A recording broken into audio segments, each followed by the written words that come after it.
Somebody once said Saturday night's a good day for fighting, but I disagree. I think Friday's a good night to talk about fighting and all the other fun stuff that goes along with it. What is going on, everybody? Thanks for tuning into us here on week number 3 of this humble little voyage that we've got going on, where we'll talk about all things sports, all things pro wrestling, all things in between. First and foremost, let me go ahead and introduce my triad of terror here. We are a short one for the time being, but I will say my first good friend here is a guy who made Julian Edelman run for the hills because he knew he couldn't handle up to the real Edelman standards. He's a horse connoisseur, but not a horse, of course. He is the man, the myth, the legend, the icon, Donald Edelman. What's up, big? Hey.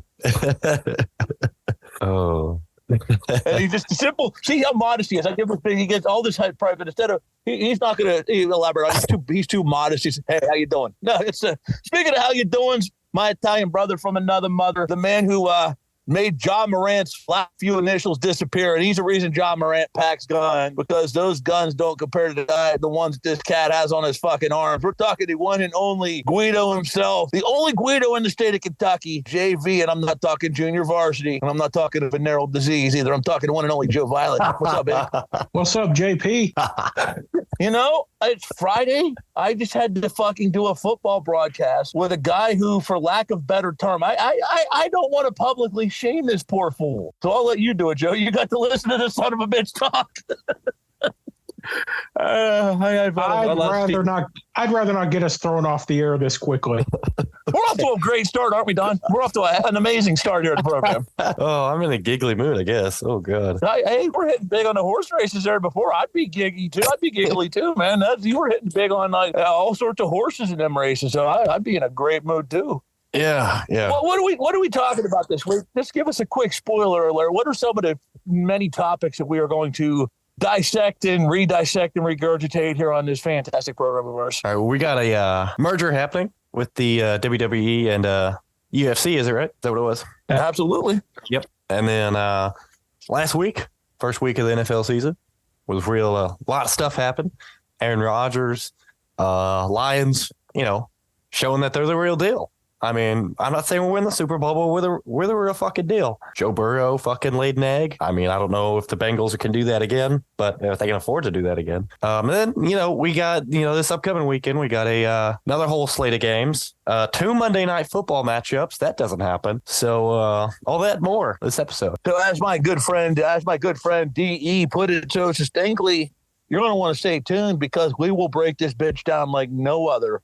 We're not your typical radio show where we ham and egg it up and give you some goofy statistics. No, we go the deep dive into all these topics. We're going to do a deep dive, as he said, into the week that was in the NFL, some college football. I'd brag about one, though. I'd kick this off by bragging about my team's winning college football, but homeboy ain't here for me to talk shit to. I can't sit there and talk smack. No Jamaal today.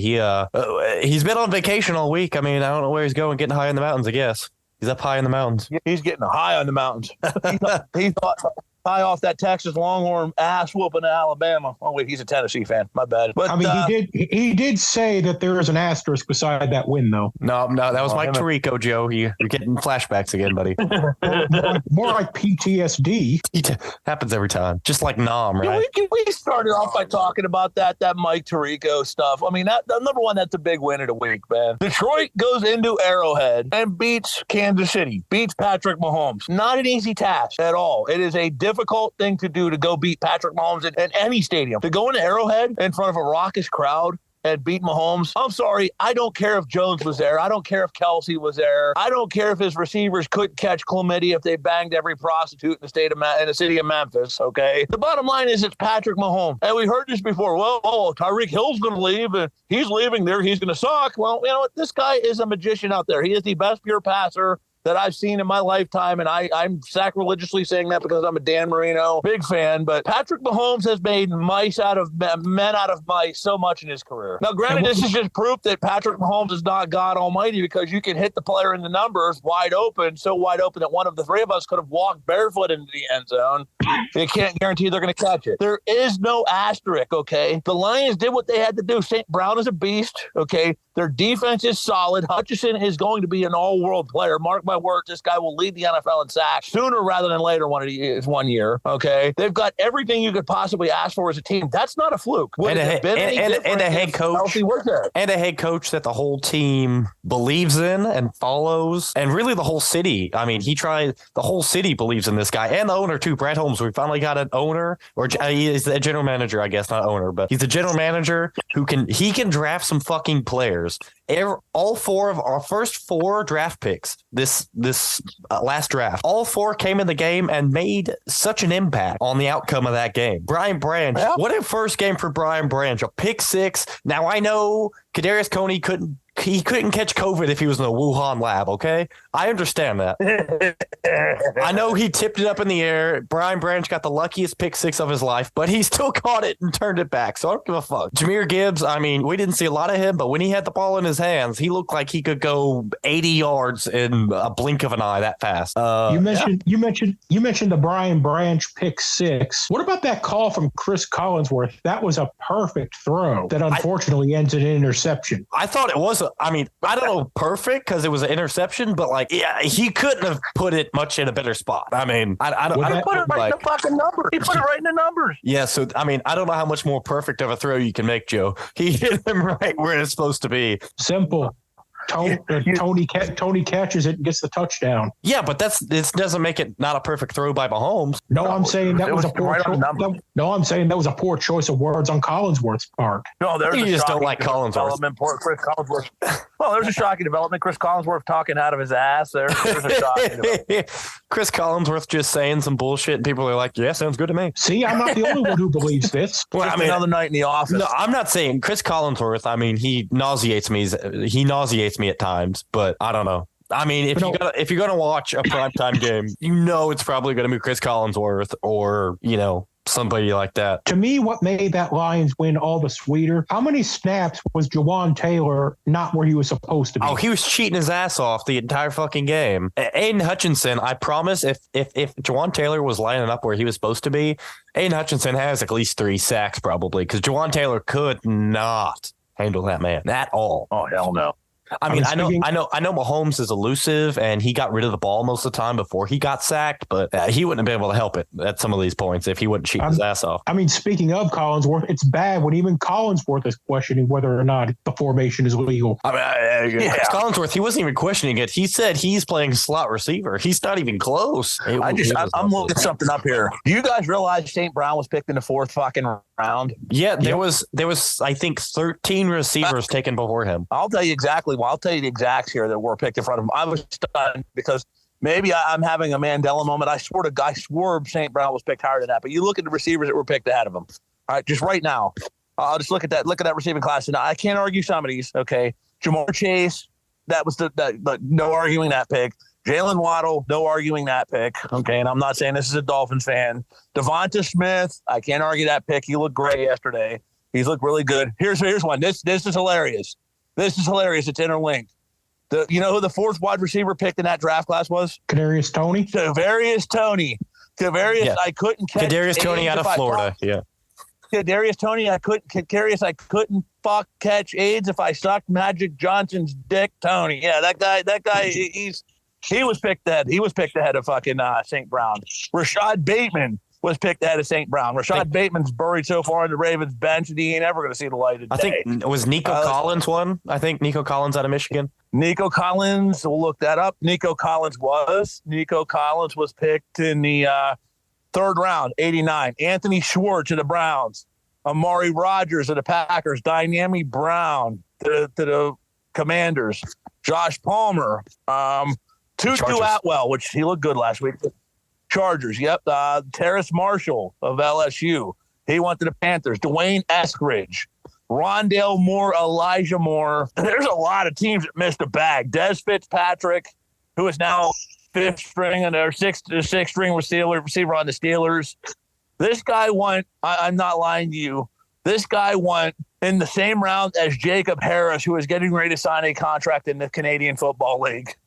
Like, this team unearthed a gem. And the thing is, here's the thing: is they don't just look at. That's the same thing with Branch, right? Everybody was looking at Branch. Well, he's not really a quarterback. He's a safety, and that's not premium. I don't give a shit if it's he plays both. He plays both. That's the good thing about him. He can play both. He can play slot corner or safety.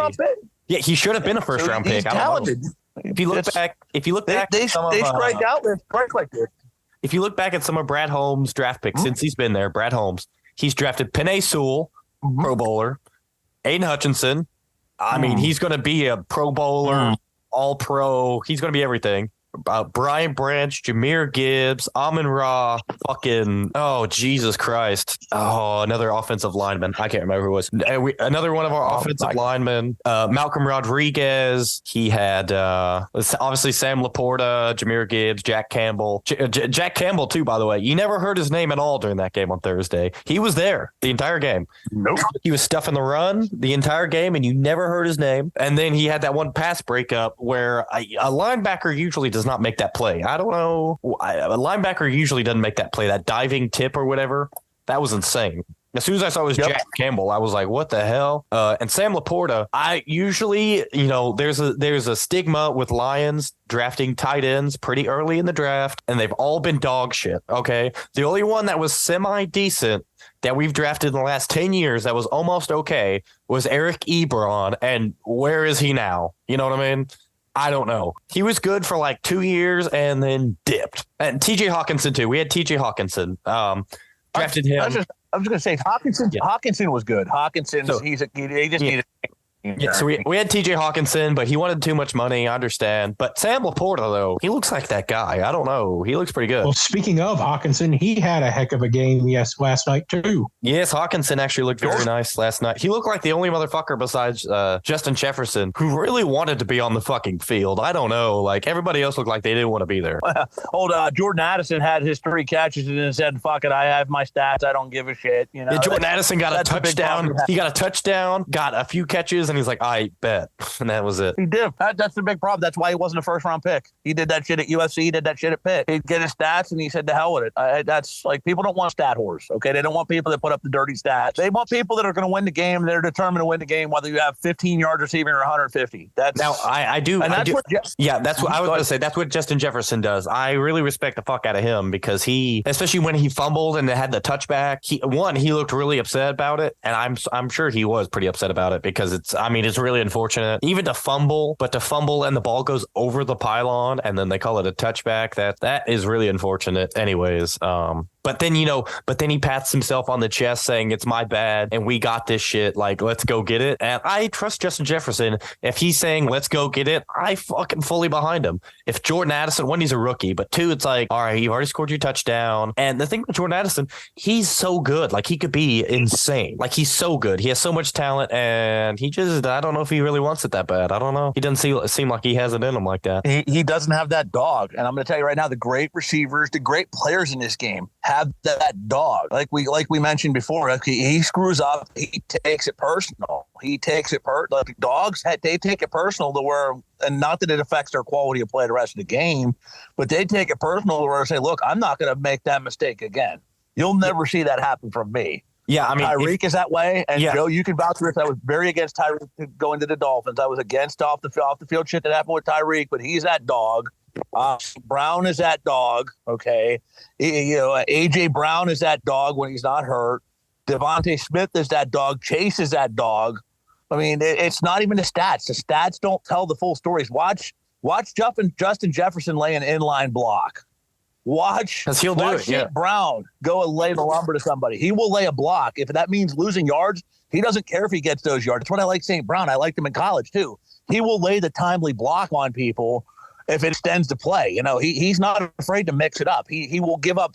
He will sacrifice yardage and stats for his, the team's good. Go ahead. Did you guys watch the 49ers versus Steelers game? Or did you see the highlights? Yeah, absolutely. And so Christian McCaffrey had like a big, long touchdown run, and the two people lead blocking for him. Did you see who it was? Oh, yeah. One of them was Brandon Ayuk. It was Brandon Ayuk. Debo Samuel hit like a cut block, and then George Kittle. This was literally George Kittle, Debo Samuel, Brandon Ayuk, and Christian McCaffrey running behind all three of them. Like that. I mean, that's one of the reasons why we're all saying the 49ers are going to be so good. But Brandon Ayuk, man, I don't know. He had a hell of a week. 2 touchdowns touchdown catches. What was like 160 yards, 150 yards. He had a hell of a fantasy week too. And that timely block. I mean, this is Sports 101, ladies and gentlemen. So here's a little lesson for you. It's not just about catches and reception and yardage and touchdowns. It's also about the little intangibles, like we just mentioned, with them having that dog. Yeah, I mean, without Brandon Ayuk getting that block, Christian McCaffrey doesn't score the touchdown. So, I mean, it's little things like that. And I'm not saying they probably wouldn't have still at least scored a field goal, but, a fucking 70-yard touchdown run's a whole lot better than settling for 3 at the very least. So, you're right. And all you have to do is just run and make sure a safety doesn't crush your best player. I'm probably who else has that dog? Oh, he is our best player. Christian McCaffrey is one of the top, talent when he's healthy. He's one of the top 5 players in the National Football League, bar none, any position. But, that's the big thing is durability. But you know who else has that dog, though, for the 49ers? Brock Purdy. Oh, Big Cock Brock. Purdy didn't have 115. Big Cock Brock, dude, I could have told you. That guy at Perry High School, he has that. He may not have the it factor in terms of intangibles. And please don't read into this more. I know people go, how dare you compare him to one? I'm not saying he's going to be Tom Brady 2.0, okay? But he's got that moxie to him. Yeah, he got the swag to him like Tom does. Yeah. He's got the swag. He's got the swag. He's got the, you know what? You didn't believe in me. Fuck you. I'm going to prove you wrong, okay? The guy wasn't even supposed to start at Perry High School. It was supposed to be the coach's son. And instead of taking it personal and say, look, I have my parents take me out of school and put me somewhere else, he said, no, you know what? Fuck you. I'm going to make you regret not starting me. And guess what happened within 3 games? The coach benched his son and moved in the wide receiver because he couldn't. Brock was like, you're not keeping me off this field. Okay. Brock has that swagger. And if Brock doesn't care if he puts up 400 yards or 40 yards, as long as the team wins games, he knows where to put the football. That's what he's got. I'll tell you right now, this man, Brock Purdy, does not have 1/18th of the talent that Trey Lance has. True story. He doesn't have the intangibles, the it factor. He doesn't have the intangibles, or not the intangibles. He has the intangibles. He doesn't have the skills. He doesn't have the size. He is basically the anti-Trey Lance, but he's also everything the 49ers and every team in the league needs because he's not full of his own garbage. He don't buy his clipping. And Trey Lance is not going to, you're saying that you're talking about believing in their own hype. I don't think Trey Lance is going to prosper in Dallas where, in my opinion, they all believe in their own hype. We'll talk about Dallas for a little bit because they won 40-0 on Monday Night Football. I'm sure a lot of people turned the fucking game off about the second quarter, maybe the end of the first quarter, because that shit was over. The offense really, I mean, when you win 40-0, you think the offense played pretty well. That's not even what happened. I mean, the defense was just, the defense was that good that it created opportunities for the offense, but I still think Dak Prescott was very. I don't even want to say average. I guess I want to say average because they won 40-0. But didn't he still throw a pick, or did he throw a pick? I can't remember.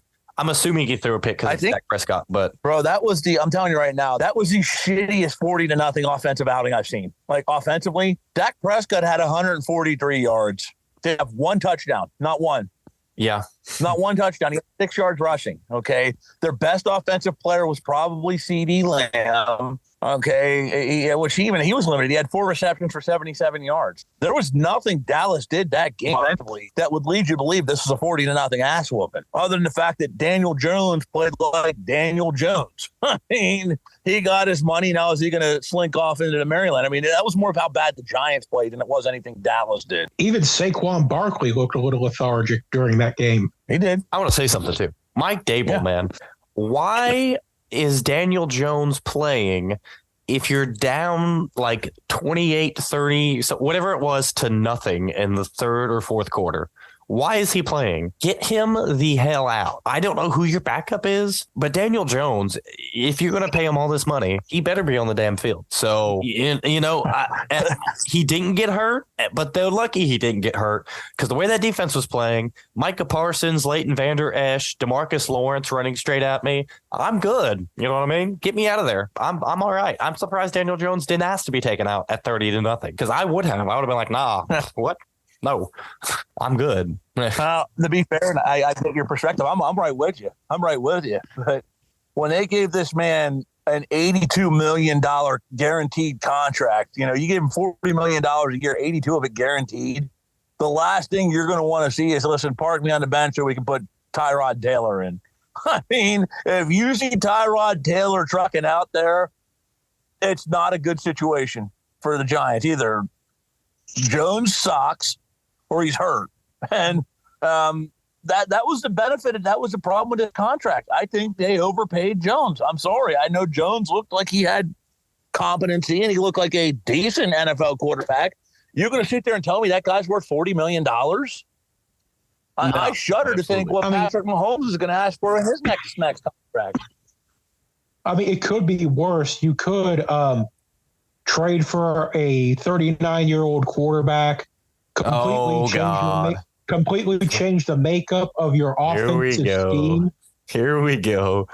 And draft former teammates of his just to see him go down in 4 snaps.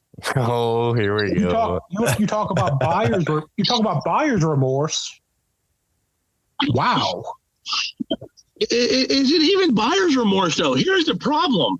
You go and get yourself a car that has 375,000 miles on it, okay, that may be okay when you pull it out of the lot, but you know you've only got the son of a bitch for a limited shelf life. And, oh, by the way, you don't buy the extended warranty with the damn thing, okay? You go out there and you hear that it's got, okay, it may have a head gasket that's blowing. The engine may be cracking, but you could probably get another 50 to 75,000 miles out of it, maybe, and that's driving every day. You might be able to get another 20,000 miles out the damn thing, but as soon as you pull it out the car lot, you get into a fucking accident where it blows out all 4 of the fucking tires. Like, that's what basically happened here. And I blame the Jets for this, because instead of going out and getting all of Aaron Rodgers' best friends and these shiny new toys, they should have upgraded the offensive fucking line. Yeah. You're not putting a 39-year-old quarterback that's got 16 years in the league behind a patchwork offensive line. That is a recipe for disaster for any quarterback, let alone a 39-year-old that's at the end of his career. Hey, did the Jets win? Yes. They won. All right, then. Yeah, they better than Josh Allen and them right now. Cool. Hell, here nor there, though. I mean, they won. They won, absolutely. But hey, look, when Tom Brady tore his ACL and Matt Castle went 11-5, all right, let's see what happens. Yeah, but let's be honest, though. Man, when Tom Brady tore his ACL, Tom Brady was a 30-year-old man, not an almost 40-year-old. I mean, the body don't recover when you're 40 years old, like the same way it does. Yeah, I know. I mean, Dan Marino tore his Achilles, Vinny Testaverde tore his Achilles. There's a lot of people who tore their Achilles and they got back to whatever. I think this is Aaron Rodgers' really biggest injury besides the collarbone, right? Yep. Okay, boys. We got about 30 seconds left in this session here. Everybody, welcome Jamaal Gardner to the show, everybody. He's been on vacation up in the mountains, but a little late for the show, but, better late than never. You know what I mean? Fashionably late if you want. So that will do it for session number 1.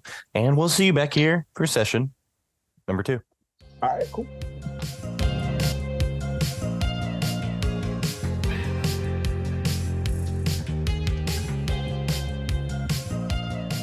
All right, you guys, we are back for session number 2. We were talking about the previous NFL week here, just in between recordings. We were having a little talk here about, hypothetically, let's say here, the Cowboys, I'm not going to say shit the bed because that's not a good analogy to use because they just won 40-0. So they're showing no signs of going to shit the bed.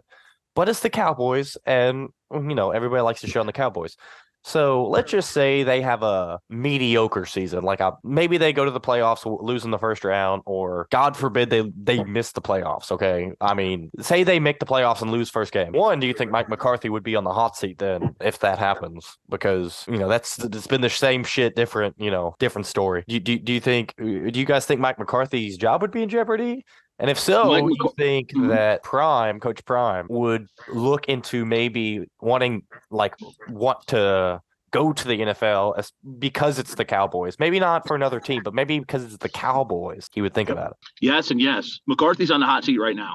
Make no mistake about it. McCarthy's on the hot seat. Just because even if they won 40-0 in week 1, okay, he came into the season on the hot seat. If they wind up winning every game, if they wind up winning 9 or 10 games, that's a different animal. They miss the playoffs, he's in trouble. They miss the playoffs, he's done. And there are 2 jobs I could see Coach Prime leaving Alabama leaving Colorado for after 1 year. I just spoiled one. One of them's Alabama if Saban walks away, which we don't know. I don't think he is. But the other is the Dallas Cowboys because he's got that love for that organization and he knows that fan base. He knows what to expect from Jerry Jones. He's not going to put up with Jerry's bullshit. He's not going to be top 10 talent line. But Jones is going to listen. If they win, and if Colorado wins 9 games this year, he's a hot commodity. And Dallas, there's that appeal. This guy can coach on any level, my opinion. Any level. You can win in Colorado, even with Jackson State guys. You can win anywhere. You don't think that the idea of the prodigal son coming back and bringing back somebody from the glory years that last time Dallas was relevant. Deion was one of those guys. You don't think that, hey, let's bring him in, especially being as a coach on the rise. I think he would do it in a heartbeat, and I think Deion would go. I think he would go to Dallas. Now, like you said, it's got to be the specific job. If again, we're just name dropping out here. Okay, not that it's going to happen, but if the Atlanta Falcons fire and he had affinity for Atlanta, but if Atlanta fires Arthur Smith, I don't know if he goes to the Atlanta. I don't know if he takes the Atlanta job. I don't know if he takes the Giants. I'm just name dropping here. I think it'd have to be the right job, and I think Dallas is it. Yeah, I mean, that's the only one I can think of. So, what were you saying, Joe? I got a JP. Go ahead, Jamaal. On ESPN today, he said he only wants to coach kids because pros. He would hate to coach somebody who didn't have the same passion as him. And the other thing is the fact that the only job I think he would ever take in the NFL is the team that Shedeur gets drafted to. Yeah, I thought about that too. Shedeur has never had another coach besides his dad. So the only other one I was thinking of that. Oh, here's one that I'll throw at you, Jamal. Here's another team that I think back in my mind, maybe, possibly, the Raiders. And think about it. I'll tell you why. Jimmy G is, there's a team that I think's headed on the downward.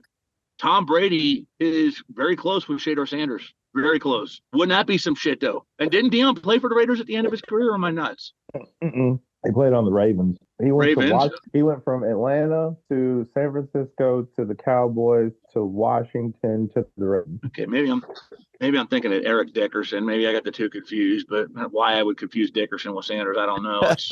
Other than the fact that they were both flamboyant individuals that, were larger than life. And they had Jerry curls. Now, it was wet, but it was dry. True. But I could see maybe the Raiders. That's another one. And since you bring that up, I could absolutely see the Raiders drafting Shedeur. I could see Deion going to the Raiders to coach his son. And we know the relationship between Tom Brady and Shedeur. And how would that be for Las Vegas? Vegas lifestyle, you got Tom Brady owning the team. You got Deion Sanders. You got Shedeur Sanders. Yeah, that's the pomp and circumstance I could see, too. That's a storyline that writes itself right there. Bingo. Now, I will ask you one question, though, Jamal. I'm going to throw this at you. Talked about wanting to coach the kids in the same fire. With NIL, a very real thing. These kids now are making, and I'm not using hyperbole here, and I'm not all aren't cut the same way, but these kids are making as much in college now as they would with these NIL deals, which I'm all in favor of. I'm all in favor of them eating now and getting theirs, but they're making as much now as they would in a rookie contract in the NFL. So realistically, we're facing the same ball game, right? Because this ain't the college it once was, where look, I can revoke your scholarship. Tough shit. I'll go into the transfer portal and go somewhere else and get somebody to pay me legally. Do you think he'd run across the same problem there? As far as all right, hold on. Say it one more time. Okay. You mentioned he doesn't want to deal with the kids. He would deal with the kids because, NFL, do they have the same passion? Let's be blunt. Some of these kids at the USCs and the Alabamas and, they're getting paid jack. They're getting paid cheddar. Some of these kids in NIL are making more than they would make in their rookie contract in the NFL. I'm telling you right now, what Marvin Harrison is making in Columbus would equal what he would make, probably more than what he would make in his rookie deal in the NFL. And he doesn't have to deal with agents. Right. He doesn't have to deal with the bullshit. So could Deion face the same problem in the college game? No. Is it any different because they're getting paid the same? No. It's different for Coach Prime because Coach Prime has a gold jacket. Yeah, I think it depends upon who the coach is for sure. He has a gold jacket. He's the reason why corners get paid as much as they do. You mean to tell me out of the 89 draft where I believe it was Barry Sanders, Deion Sanders, Derek Thomas, and somebody else. Somebody who am I not thinking of out of that top five? Tony Manders, one of my favorite people. Yeah. But it was kind of like the 03 NBA draft where literally the first 5 picks were just true Hall of Famers. Besides Darko Milicic. You're talking like Prime isn't just a any coach. Like, even though Nick Saban, yeah, he's a great coach, but like, you're not going to say like, oh, he was a beast at Kent State and all that stuff, or whatever. No, like, even I'm a Tennessee fan. Coach Heupel, yeah, he won a national championship at Oklahoma, but it's not prime. Yeah, there's a certain respect, I think. You're talking about prime. Everybody to this day, 30 years later, is still doing his primetime dance. He's rocking shades. He's got the people on First Take rocking his shades and everything. Like, I mean, like, everything Coach Prime does is golden. I mean, no pun intended, because Buffalo's or whatever, but he was the best corner of all time and the only guy, I think, to play in the World Series and the Super Bowl. Okay. You're right. By the way, Troy Aikman's the other one we were losing track of. Troy Aikman, which that's a pretty fucking big one. I couldn't think of it either. I was thinking of somebody else, but Aikman, I had to look that up. Joe, I'm sorry to cut you off. I didn't mean to cut you off, bro. No, you didn't cut me off. I was just reaffirming Jamal. Thomas, Barry Sanders, and Deion. No. It was like Deion. Steve Atwater was in that draft too. He was no joke. But you know what you said about Deion as a pro, as you know, the greatest cornerback of all. He revolutionized the way we look at the cornerback position. Let's be honest. He revolutionized the way we look at defense, because before Prime, with his flash and circumstance, you know, you had the great defensive backs. Ronnie Lott was no joke. But Ronnie Lott was more that old school grit and grind type of guy. And look, the story of him cutting his finger off and playing a game is legendary. But we look at the game a lot different because of Deion. Now, it's not just, all right, we need to have, like before it was the Pittsburgh Steelers type approach where, you know, we'll punt on the secondary. We'll have, you know, all these monsters crash the friggin' offensive line and get to the quarterback. Deion changed that game. And you don't think every single one, and I'm not saying I'm not being condescending by saying this, but I'm just hypothetically throwing this out there.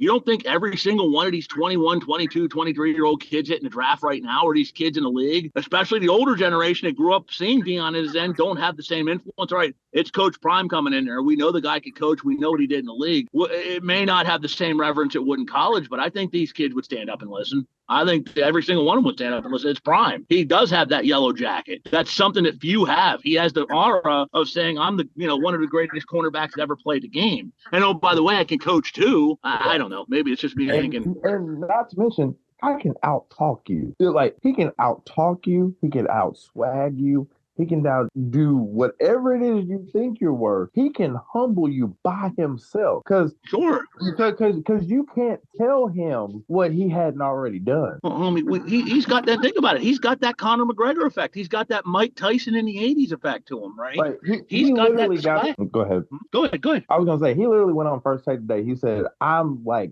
8 dogs away from getting comfortable. That's all he has to do with recruitment. Ding, ding, ding, ding, ding, ding, ding. that's it. Did you have a clue who the fuck Jay Norvell was before this week? No, absolutely not. Okay, now think about this. When is the last time that Colorado State was must-see TV? Never. Yeah. Okay, that is the Deion Sanders factor. It's like, why? If you follow a UFC, it's why all these people are calling out Conor McGregor. It's why Mike Tyson, even though they knew they were going to get their ass beat, everybody wanted to fight Mike Tyson in the late 80s and early 90s, because they knew that guy he was must-see TV, and you were going to get stock because of it. We're talking about Jay fucking Norvell, for God's sakes. That's Deion swag. He would have it in the NFL too. It's Deion. That guy could, he's convincing people to come to Boulder, Colorado, and to Jackson State. The guy could sell fucking ice to an Eskimo. Like the thing, yeah, right. The thing I like about Deion is this is how I believe he's also changing the game. I think he's the most PC, non-PC person out there. What coach literally just says, "Hey, by the way, for the pregame speech, we'll let you know, is personal." Nah, man, what they said about my boy is personal. What they said about me, he take it personal. Now let's take it personal out on them. I don't have captains. I don't have the C's on my jersey. I have dogs and leaders. Yeah, that's tight as fuck. I can't believe he did that. I didn't know you were allowed to do that, honestly. But he's different because you want to know how Oregon got so good? They just start changing up their jerseys. So different. Kids like different. He made it to where you don't have to get up to a press conference and say the BS that everybody thinks you're going to say, like if there's a PR director right beside you. He literally just like, Yeah, I mean, this is a little bit. I mean, the defensive linemen are bigger than HBCUs, but other than that, yeah, we good. Yeah, he said some stuff about my dad. It was personal. Yep, and I kicked their ass. Cool.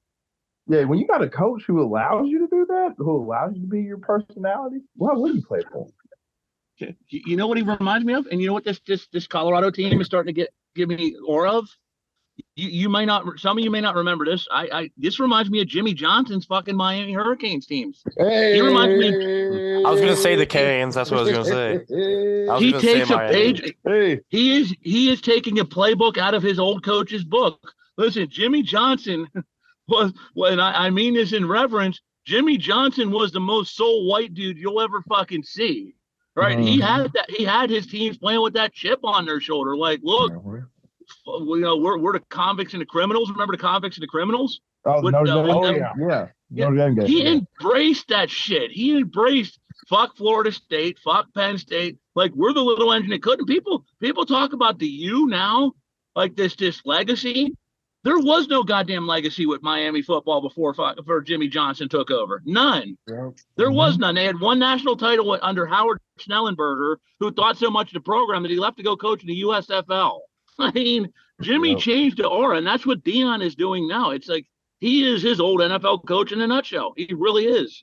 And he's got them playing with that same swag. Yep. I think one of the big things, too, when you look at, like, how you recruit in college football, you know what I mean? Now you don't even have to worry. You don't worry about just going and recruiting. You got to worry about bringing people in from the transfer window, too. So, you have to attract people both ways. So when you look at like some of these other big teams trying to pull these players, they have so much more, with Deion, it's just like, I'm Coach Prime. I'm here. I'm Coach Prime. We're going to win. If you're a dog, you're on my team. You know what I mean? Whereas, we use some other big teams like Saban, you know what I mean? You go to Alabama, you're going probably to get coached by Nick Saban.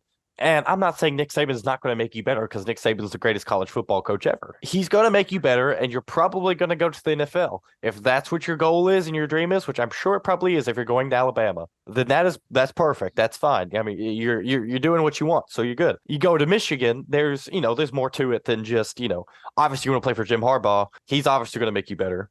But there's the tradition. There is the rivalry, the game, you know what I mean? So there's, the hail to the victors. There's the whole run up and everything of why you would go to Michigan, and just the academics of it too. Say you're not one of those guys who's probably going to go to the NFL. It's still one of the best schools in the country anyways. You know what I mean? USC too. USC is on this rise. It's in Southern California. I mean, that's one of the biggest fucking things about it. I mean, what more do you need? But these other programs, and what does Colorado have going for it? It's cold as shit up in the mountains, but Deion Sanders is the coach. That's exactly it. Don't think that factors in when it comes to recruiting. Listen, I'm 45 years old. I'm not going to ask you guys' age, but if in fact you guys understood the you, Joe, I know your age. I know your age. And Jamaal, I'm sort of gathering a guess of your age. If you remember the U football, you're in my ilk. Okay, you're a father of a 19-year-old or a 17-year-old kid. Nick Saban walks into your living room.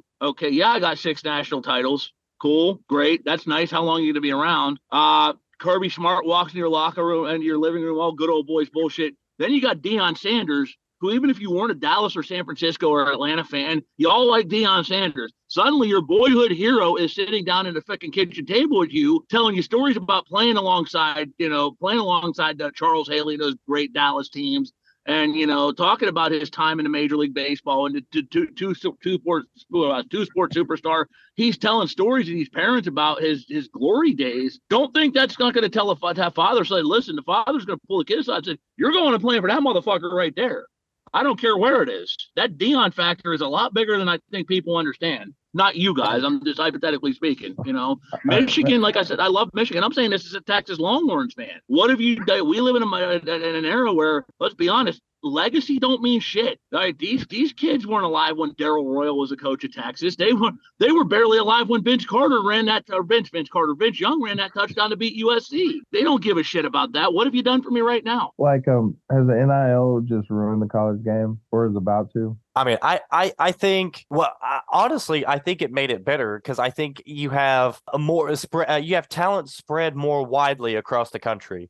Whereas in the past, like, have you ever seen when Joe Burrow was in college, the quarterback room that there was at Ohio State when he was at Ohio State? That quarterback room was nuts. Now with NIL and all these transfers and stuff, they would have left sooner to gone somewhere even better. And all three of them went to the NFL, great quarterbacks and stuff, So I think it enhances the game further because it broadens out talent across. You look at the Pac-12 right now. The Pac-12 had the most transfers. Granted, Colorado carries a lot of this, but the conference as a whole, the Pac-12, had the most transfers as an entire conference in the country. And what conference right now has I think 10 teams in the top 25? That's insane.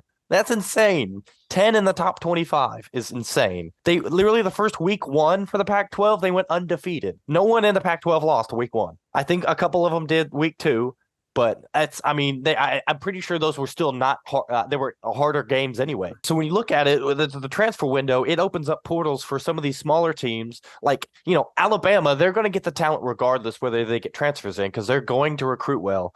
And like Michigan and Georgia and all of them, they're going to recruit well, and they're just going to fill spots with transfers and stuff. Because Michigan lost a few of our offensive linemen to the draft and stuff, but we replaced them with 2 5-star offensive linemen. To where we still have the best offensive line in the damn country. Whereas a lot of these Pac-12 teams, no one is going to Utah. You know what I mean? 2-time defending Rose Bowl champion, by the way, Utah. No one is going to go there by getting recruited to Utah most of the time. I know that they won the 2 Rose Bowls, whatever. You're not in the national championship game. BYU got a championship. Yeah, back in 1984. I remember that. Robbie Bosco, baby. They beat in that national title game. You remember? I was born that year. Michigan. I remember because I watched it on YouTube. I was fucking fuck. Yeah, whatever. I personally think it's made recruiting more competitive. Yeah. It also made it to where the practices are more competitive because the guy behind you at any moment, if you lose your job, like you have to try and compete for that job. Otherwise, you're gonna have to transfer somewhere else. You're gonna have to move on. And that's not saying, if you move on, if you're at one of these big schools and you transfer, that's not saying you're going to transfer to somewhere else that's rather large, And it is the best thing that happened. I'm want you to keep going. Yeah. So, if you look at some of these players that are thriving right now, Colorado aside, Caleb Williams, he transferred from Oklahoma. Tennessee helped me because I had Hendon Hooker and Jalen Hyatt. Yeah, I mean Joe Milton, he transferred from Michigan. Yep. Oh, there's Jaden Daniels from LSU. Yeah, one of our former quarterbacks is now he's now a starter in the Big 10 or Big 12. Probably, I think it's the Big 10. I know what you're talking about. He just got a name starter, and I'm proud of him. I can't think of his name right now. I'm drawing a blank because I've been. Who were you thinking of? Florida. Who were you thinking of? Like position wise, who were you talking about? I can probably help you out. Quarterback. What's in like Big 10? Yeah, I can't think from Tennessee. Like he was a quarterback from Tennessee. And he transferred. Yeah, he was a backup. Yeah, Tennessee backup quarterback. I know what you're talking about. I saw that. Mountain oysters, Jamal. Do you have too many of those Rocky Mountain oysters? It's not. That's not Harrison Bailey. He went to UNLV. Yeah. They were. Oh yeah. By the way, Donald, Colorado is not as bad as you think it is. Because first off, that sun hits different. I'm not saying Colorado sucks. I'm just saying, like, would you rather live in Southern California or Florida or a mile high in Colorado? South Beach, Las Vegas. Yeah, I'm gonna tell you this: Denver is the healthiest city in America, and trust me when I say they are not BSing around on that. I mean, everybody's running there or rollerblading and everything. Yeah. Yeah, there's not many. If you're looking for a lady, there's not many big women in Denver. Oh, yeah, listen, Denver, Colorado's gorgeous, and you're right. There are some hot ass women in Colorado. Mountains everywhere, and then like the air is pure, and it's like the sun, like literally 50 to 53 degrees, and it was 53 a couple of mornings ago, and it literally just felt like an air conditioning room. You want to know something else? What's the big? If you can hack it in Denver, in Colorado, and that altitude, your stamina is going to be monstrous for days. I mean, look, the stamina is a big thing because you get it in that altitude. I'm with you, man. Denver's fucking gorgeous. The state of Colorado is one of the nicest states I've ever laid my eyes on. Okay, and the women there, you're right, are exceptionally hot. But the problem is, still, we look at it different. Colorado has been irrelevant since they've been irrelevant at best since Gary Barnett. I mean, we're talking a generation of kids that weren't even alive when Colorado was still winning football games, and nobody was going there. Yeah, the last time. Yeah, you're right. Go ahead. Like the last time I remember Colorado being crazy good was they had a running back named Chris Brown, and I remember they beating the brakes off of Nebraska. I want to say it was like 62-36. I mean, I just remember like they just beat the brakes off of them. Nebraska was like, it was like them years when they were like almost facing the U like in 2001 or something like that. That's exactly. It was. I remember that game. It was 2003, I think it was, when they ripped Nebraska out. They ripped them a new asshole. Which I made a joke on my Facebook. I think it's funny that they're storming the field after beating a shitty Nebraska team, but that's the state of what Colorado football's been. They've not been good for a while, and you're getting these kids now to come to Colorado. It's a gorgeous state. They were literally the worst Power 5 team last year. They won one game. That means they lost 2 out of conference games, and they schedule some shitty people out of conference. They lost to Colorado State last year. So, and now all of a sudden we're talking about them being ranked, what are they, 17th, I think, or 18th right now in the country. And they're favored, I think I think they were favored, 23.5 or something over Colorado State. Yeah. They might beat them by more than that. But another transfer I forgot about, by the way, Ty Buckner to Alabama, Jalen Milroe to Alabama. Jalen Milroe actually lost his job this week, so Buckner's starting this week. Oh, wow. See, think about this, too. From Texas. Think about this. Texas, Buckner lost his. Yeah, Buckner's good, too. That's the fucking thing. But the Colorado, though, going on about that, okay, they're gonna pick up win number 3 this year, okay? You want to know their win totals? We're not going to count the COVID shortened series because that was a cluster fucking amongst itself. You know how many games Colorado's won in the last 4 full seasons combined? What is it, like 15. 5? 15. Oh, okay, well, that's 15 and 4 full seasons combined. They're going to probably hit 5 wins by fucking October. I mean, this dude can coach, man. This dude can coach. And to answer your question, Jamaal, about the NIL, I think it's the best thing ever to happen to college football because finally these kids are getting what they deserve. And I've seen so many innocent people lose their college eligibility or in some cases lose their damn jobs and get blacklisted from college football. I'll name you one back in the 1980s. As dear of a human being as you will ever fucking meet. His name is Galen Hall.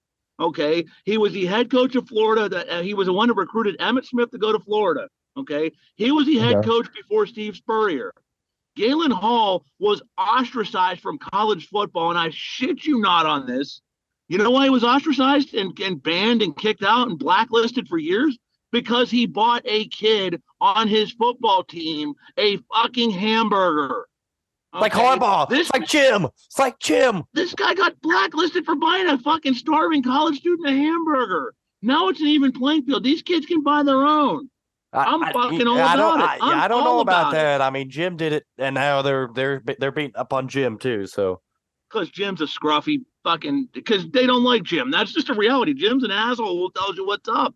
Jim is an asshole who doesn't rub elbows. I mean, he's not there to make friends. He's there to win natties and. Believe me, the media will destroy a person if they don't like you. That's just a reality. I've been in it. Go ahead. No, go ahead. I mean, I'll just wrap this up real quick, Jamaal, because then I definitely want to hear what you got to say. You're always giving good insight, and I know you got something cooking. We mentioned the quarterback aspect. I was going to give Joe and Donald here some bulletin material because I have beef with Ohio State because Good man. I think Bruce Pearl got in trouble or got fired basically because of a barbecue that had Aaron Swift. He did. From How that about- point on. Yeah. How about Jim Tressel getting shit canned for dudes getting tattoos for free at a parlor? I remember that. They ruined Maurice Claret. Because the guy couldn't afford to eat, and he's a 21-year-old kid. Listen, we're all kids. I'm a fucking 45-year-old man. Some tattooist comes up to me and says, "Hey, man, any tattoo you want, it's yours. What do I got to pay? Not a goddamn thing. Okay, fuck yeah, sign me up. Sign me up. What are they guilty of?" Anyway, Bruce Pearl, you're right about. I'm babbling. Hey, if you guys have never seen this, I'm sure you guys probably have. The best 30 for 30 I've ever seen, and it's not because I'm partial. The fucking Fab Five, bro, is one of the best 30 for 30s I've ever seen, and they got hoed, man. They got hoed. Yeah, they did. They got hoed. The shoes and all that. And give Reggie Bush his Heisman back. Yes. There's another one. Give Reggie his Heisman back. He didn't do anything out of sorts. You know who else they screwed over? UNLV basketball. Check out the Running Rebels. I'll have to get Larry Johnson on here sometime if I can. He can tell you the shit that did. Go ahead. If you get Larry Johnson on here, bro, I'll be like, Grandma. I can get Larry Johnson on here. I can get Sean Kemp on here, but I'm just like Larry Johnson will tell you. They screwed UNLV because UNLV was not the fucking good old boys club. Believe me, they nothing Jerry Tarkanian did was out of sorts. Nothing Ed Martin did was out of sorts. You know, these poor kids at Michigan got their careers ruined for what? For what? Because they accepted pizza and coats. You know how fucking cold Michigan is? Michigan is cold as hell. Michigan's cold as hell. And they didn't have money to afford coats. So they let this guy buy them coats. Oh no, or you guys are hungry? Let me buy you a pizza. Let me take you in my car, take you someplace because you don't want to walk because it's fucking cold. You know what I mean? Mm-hmm. And they lost their their finals banner for it. They didn't win because of the Chris Webber timeout against North Carolina. I know in the corner, and then they lost the year before that because of Duke. So they were in the Final Four the year before, and then they lost. Came back and then the timeout. So, but they got a Final Four banner and a finals banner taken away. So it's like it never even happened. Yeah, those just don't even exist. By the way, that's why I like the NIL. You won't see this shit anymore. You're not going to see people get their lives ended because of this and ruined. Fuck that. Dude took a coat in Columbus, Ohio. Who fucking cares? Buy their own coat. Here, you get your NIL money. Buy as many coats as you want. I remember I was 8 and we're in Jackson, Tennessee at a mall. And I remember seeing in Foot Locker, they had these gold Michigan number 4 Chris Webber jerseys. And I wanted one so bad because it was authentic. It had the Nike emblem on it. It had everything. And I was just like, oh my God. Like this was like the first college jersey that I had seen because I remember it had him. I don't know if Derrick Rose had one. I mean, not Derrick Rose, Jalen Rose. Jalen Rose? Jalen Rose, yeah. I mean, I know he was number 5, but but in Jackson, Tennessee, in a mall, that Chris Webber had his jersey, a gold Michigan jersey, because I can remember to this day, because the collar was blue, white, gold, white, blue. I remember it. I was like, ooh, that thing looks so clean, though. And I was 8. Yep. And they didn't make a damn dime off it, too. But that's a shame. All right, we are coming to the end of this session here, boys. That was a real good one. That whole NIL, that shit was gold. We'll see you. Yeah. Session number 2 or number 3. Number 3.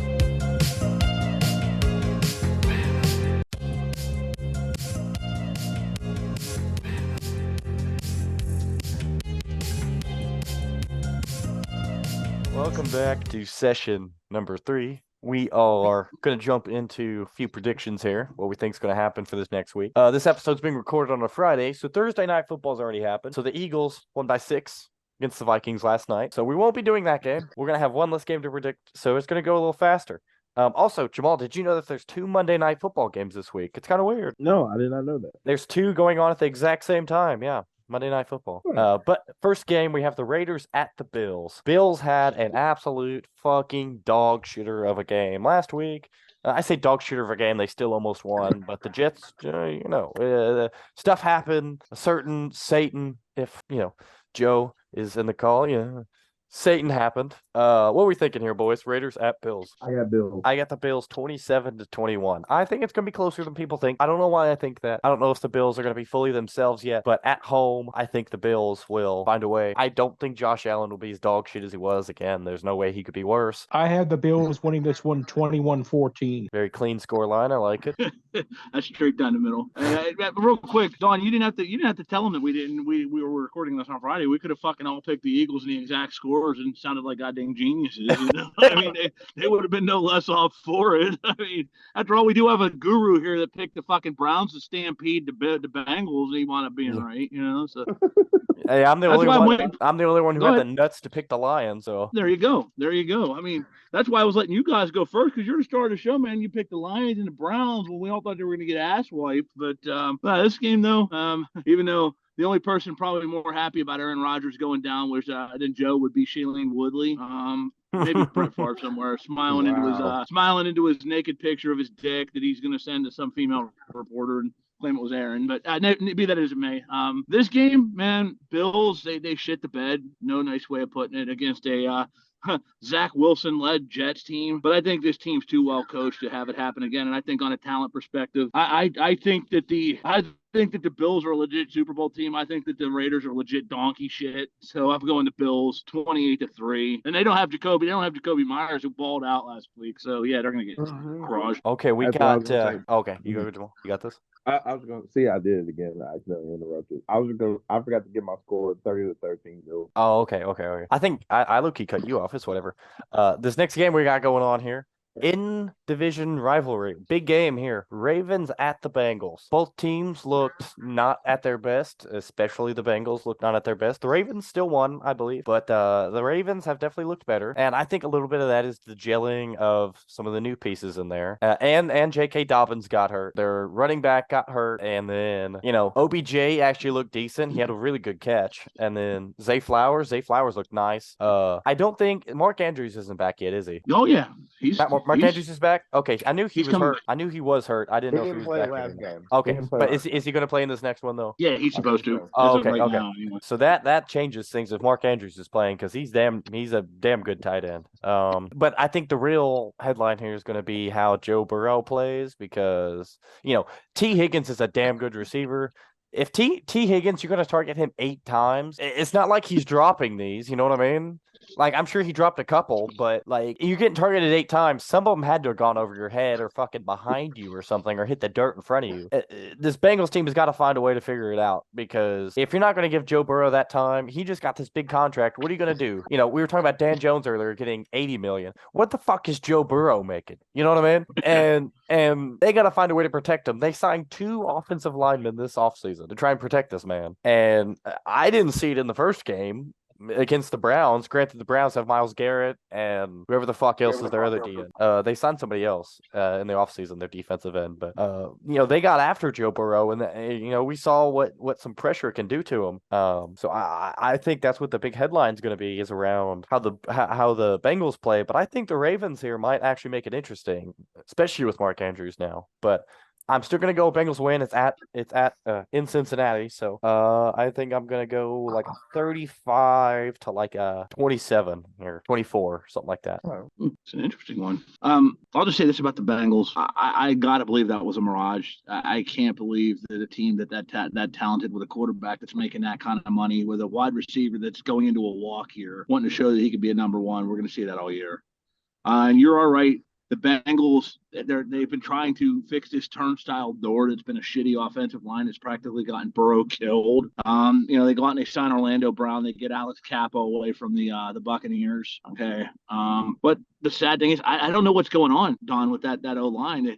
They made big splashes last year. They brought Lyle Collins away from Dallas, and he's now a free agent. They caught him a year later. Like, they get these guys. Is the coaching that bad? I don't know. I mean, I will tell you, I don't say he's on the hot seat, but listen, the Bengals have too talented of a team to stumble out the gates. And I know Shane Taylor or Zach Taylor has gone from, wow, this guy really sucks, to suddenly one of the better coaches in the NFL. They can't go out there and lay an egg like this against Baltimore. They can't. And they got to be on their A game, because Lamar will find ways to beat you. Now that they're getting Mark Andrews back, he'll find ways. you mentioned Zay Flowers, who was practically uncoverable in training camp and in the preseason. I know that's blaming accrediting preseason success is like having yourself get sucked off by a Hoover vacuum and claiming you got a blow job. I mean, it doesn't really matter. But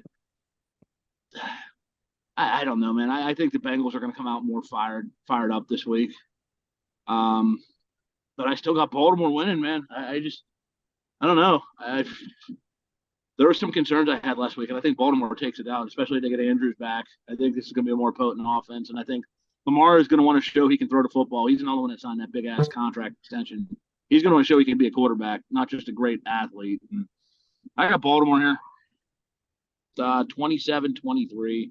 I mean, good game. Personally, I don't see not Baltimore, but Cincinnati working out all the kinks just yet. So that being said, I think it's going to be a low-scoring game for Cincinnati, and I see Baltimore winning it 23-7. Only 7 points out of Joe Burrow in that offense would be tragic if they do it two weeks in a row. That would be awful. 10 points total in 2 weeks. Yeah, there's going to be some major problems in Cincy if that happens. The reason why I picked the Browns over Cincinnati was because the only thing that you ever hear about Cincinnati is offensive line. That's all I kept hearing about. It's almost kind of like you're saying, well, if LeBron had this teammate, he would do this, or like somebody had this.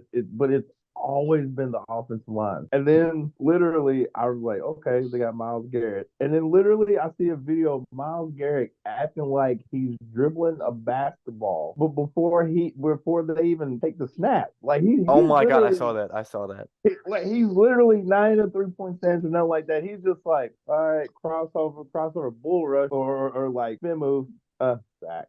Like literally. He was not trying. Yeah, because all I kept hearing about was O-line. And then I was just like, okay, the Bengals literally went from who's the team that says who they, to now all of a sudden they're Super Bowl contenders, but there's a difference between being the hunter and then being hunted. I think people but I think the whole reason we talk about the offensive line is because they have brought, the past 2 seasons they've brought in big name offensive linemen, and for some reason they get to Cincinnati, and it's like they forget how to fucking block anything, man. They couldn't block a kindergartner, dude. I don't understand. Well, there are certain teams, like let's say the Washington Commanders, where like free agents will land and they don't profit. Cincinnati might be like that when it comes to offensive line. Or maybe their gap scheme, like they try and run, like maybe they don't get offensive linemen that are compatible. Sometimes it's not having the best guys; it's about having the right guys. Yeah. So maybe that's what it is, but I don't know. But yeah, I think you know what? Actually, I think that's probably what it is. They're not picking the right people for their system, maybe, and they don't know the strengths and weaknesses. I'm gonna go Baltimore 27-21. I think Cincinnati's gonna put up a great fight, but I think getting Mark Andrews back. And he's targeting Zay Flowers like crazy. Yeah, I think as the weeks go on, he's gonna get more and more comfortable with Zay, and he's gonna keep trying to look for him because he's gonna be open because he's really quick. He's a good route runner too, so he's gonna be open. Do you mind if I real quick jump in on that offensive line situation? You guys were bringing up some great points. Compatibility does have to matter. But some of these guys they brought in, like, listen, Orlando Brown fits in any system. So that part was a good hit. But how much of this, and I've watched some of the Browns game, I watched some of Burrow's previous years. How much of that is the fact that he holds onto the football way too fucking long? Yeah. And there ain't no offensive lineman you're going to put in there. You could put Anthony Munoz in his prime in there, and it's, the guy holds onto the football too long, we're going to have these problems. Yeah, I mean, I was at a high school football game earlier, and they have one of their offensive linemen. He's going to go D1. Well, guess who gets fucking sacked still? The quarterback from that side, because the quarterback sits there, tap, tap, tap. You get to the second tap of that football, brother, you either got to be throwing it or you got to be running the ball or getting down somewhere, because those defensive linemen, they can't hold them forever. Like, if they give you 3-4 seconds, that is a hell of a pass block. If they give you 3-4 seconds, anything more than 3-4 seconds, if you get a clean pocket and you can 1, 2, and then zip it in there. I mean, come on, man. Absolutely. Especially with how good of receivers he has, and then get separation. He has 3 damn good receivers. Tyler Boyd, T. Higgins, and Jamar Chase are all. I mean, Jamar Chase is really fucking good, but T. Higgins and Tyler Boyd are both very good still too. So it's not like he has. And Joe Mixon, when in doubt, Joe Mixon's going to just be floating out there. Just flip it to fucking Joe Mixon. You know what I mean? Or your tight end. Throw it to your tight end. Like, flip it to somebody. That's why Jared Goff, Jared Goff, his offensive line is very good, but he gets rid of the ball, quickly. Mahomes gets rid of the ball like this. That's why they don't throw a lot of picks, because they make good decisions with the ball, because when you start holding on to the ball like that, that's what Josh Allen did this too. That's why he threw 3 picks and fumbled twice. You keep holding on to the ball, the defensive line's either going to get there and they might strip you because they're bigger than you and might rip it out, or you're just going to make a bad decision because you're like, oh, fuck, I'm running out of time. Let me just throw it to whoever. Like Josh Allen threw 2 picks trying to throw it to Stephon Diggs, who wasn't open. There's a big thing you brought up there too, okay? We talk about mobility. Like, when I say mobility, okay, immediately people will look at how can a guy be mobile when he only rushes for 95, 100 yards, okay? Part of the main mobility is what you mentioned, Aaron. That is your release. Like, Dan Marino was the slowest son of a bitch I've ever seen in my life. Okay, I'm not lying when I tell you I've seen defensive linemen that are 300 plus pounds that run faster than Dan Marino did. Mahomes ain't the fastest motherfucker I ever seen. Okay, well, you know what made their mobility so good is they knew how to get out of the pocket, and they had that laser quick release, and that's something that's very difficult to teach. That plagued Ben Roethlisberger his whole damn career because he held on to the football too long. And if you look at Burrow, like you said, you'll see if you get 4 seconds to pass the football, that's probably about 2.5 seconds longer than most quarterbacks will get. But that's where you have very limited time to get the football out of your hands. And that's something that I noticed that at LSU with Burrow is he does not have that quick release. And that's going to cause a lot of problems regardless of the offensive line that you put around him. Even like movement inside of the pocket. You don't have to like leave the pocket to even be a mobile quarterback. You know what I mean? Like, even like if you feel pressure coming from your left, step to the right, or if it's coming all around and they're hooking behind you, take a step up in the pocket and then just fire a laser. You know what I mean? Like, you take that step up, give yourself an extra second, and then get yourself the second for the receiver, get some separation, just an extra split second that he needs to where you can put it in front of him. That's really what it comes down to. And sometimes you don't see that from Burrow. He takes the 1-2, and he has such good arm talent that he just thinks he can make any throw, which most of the time he can, by the way, because he's that good. But whenever they're not open, or the defensive line wins and they're about to sack you, that's when the problems start creeping in. So that's just something Joe Burrow needs to work on. And, he's getting paid all this money, and he's been to were they in the Super Bowl? Yeah, they were literally a minute. They were a minute and 28 seconds away from winning it. So they literally made the damn Super Bowl, and you're still telling me he needs to improve. It shows how good he is, but also I think some of that credit needs to come off of the offensive line and be put on Joe Burrow, because he needs to release the ball faster for sure. And Josh Allen too. Josh Allen had a big problem with that. That's why they fucking lost on Monday, because he was holding the ball for like fucking 10 seconds every snap. Money, you mentioned it, man. You're talking about these. Listen, as great of an offensive lineman as they may be, okay, the best offensive linemen in NFL history have blown coverage sometimes. It's going to happen, okay? You can line him up with 5 Pro Bowlers that have a pass block protection rate in the 90s. They're going to blow coverage. It's going to happen. We've got a generation of players, and it's always been this way, let's be honest, but we've got these freak athletes that are 6'7" that have a fucking run of 4.3. Okay, they're going to get past you 1 or 2 times. And that's your job as a quarterback, to make sure you get that football out of your hand in timely enough time, like you said, Donald, to back you up. When you've got 2 elite wide receivers and a third who is damn good in Boyd that gets chronically overlooked, there's little excuses to be made, man. The offense is tailored around him. The offensive line, they've done what they could to fix the O-line, right? They've brought these people in, and some haven't been compatibility fits. La'el Collins wasn't; he's gone. But eventually, though, Burrow's got to get rid of that football because not just for the sake of the team. You're talking about a guy who suffered a significant injury already in his career. His knees are already taking a beating, and that's when once you suffer your first major injury, the clock starts ticking, brother. It starts ticking. I mean, he literally had an injury scare already in the preseason. So, and that was, I mean, granted, that was a freak thing. That's not because he was holding the ball or anything. He was just running, and then still, I mean, that you think those defenders aren't going to be coming after your ankles because they can't go high. If they go high, it's going to be targeting. And so you think they're not going to come after your legs? Oh my God! Or you don't think someone's going to end up falling on your legs, like getting pushed into your legs, and you get folded up on. I mean, you got to take care of kind of like Bernard Pollard and Tom Brady. Yeah, you got to take care of yourself. And listen, like you said, though, when you've got an injury like that already, I'm not going to say it's deliberate. This ain't tic-tac-toe, kids. They're going to look at your body part that isn't. It's like a fight, man. It is like a lot of ways if you're in an MX martial arts fight, and then you're coming into it with a bad knee. What's the first thing a mixed martial artist is going to do if you've got a bad knee? They're going to throw a bunch of motherfucking kicks. And these people will know Burrow's knees are shot. So we're not going to aim to hurt the guy, but we're going to, deliberately take him out. But listen, we're going to target that shit. It's this business. It ain't pleasant. We want to take their king out of the game. We want to take their best player out. And guess what? You take their best player out, their quarterback out, it's a different team. Like, to me, first off, if you have offensive line problems, best thing to do is run the football. By the way, you got Joe Mixon. Joe Mixon, I want to say he had like a 55-point fantasy point game last year. I mean, he had 5 touchdowns. He ain't bad or nothing.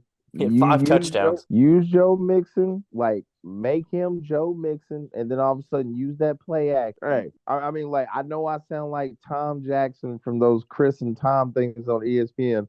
What you need to do, run football, because that's all Tom Jackson would say, run football. And in this case, that's going to help your offensive line out big time. It may not be the most successful, but the threat of that run is going to at least help something. Yeah, I saw the discrepancy too. Like when the pass wasn't working against the Browns last week, they didn't go away from the pass. They kept trying to pass the ball. And they kept suffering for it. Whereas if they would have tried to run the ball, when they ran the ball, they had a little bit of success because the Browns aren't really, their defense isn't really suited to stop the run right up the middle like that. They don't have the middle linebackers and the safeties and stuff that would stop something like that. Yeah. They have the edge rushers to stop passing. But the next game, we're rambling on this game. Next game, we got Chiefs at the Jaguars in Jacksonville. It's going to be, I'm almost positive the weather's not going to be the best. I'm pretty sure there's a hurricane in Florida. I don't know if that's there yet, but I don't know if it's going to be the best. It's always going to be hot anyway. It's in Florida. So I think the Chiefs try and rebound. Travis Kelce is playing. Chris Jones is playing. So, retooled, rekindled Chiefs team. You got to think they're going to be ready to go. I'm going to say the Chiefs are going to be 0-2. Oh, wow. And here's the thing, because we live in the area that we live in, our 2 CBS affiliates are Kansas City and Tennessee and Nashville. So we usually get, the Chiefs games, and we usually get the, Titans games. It's really weird that people trash the AFC South. They trash them. Everybody trashes that division. For some reason, Kansas City has a problem playing them. I don't know if you watched them during the Colts last year or the Titans the year before that, or whenever they're on the road against the AFC South opponent.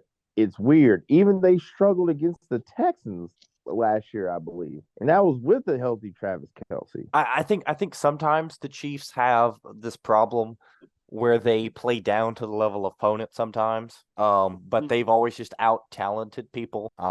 I think they suffer from that sometimes. So when it's a big game, they'll step up and they'll play literally, they'll be in the Super Bowl, biggest game there is, and they'll play amazing, But then they play the Texans on a random muggy Sunday in the middle of fucking October, and they're not going to come to play. Well, the Texans play indoors.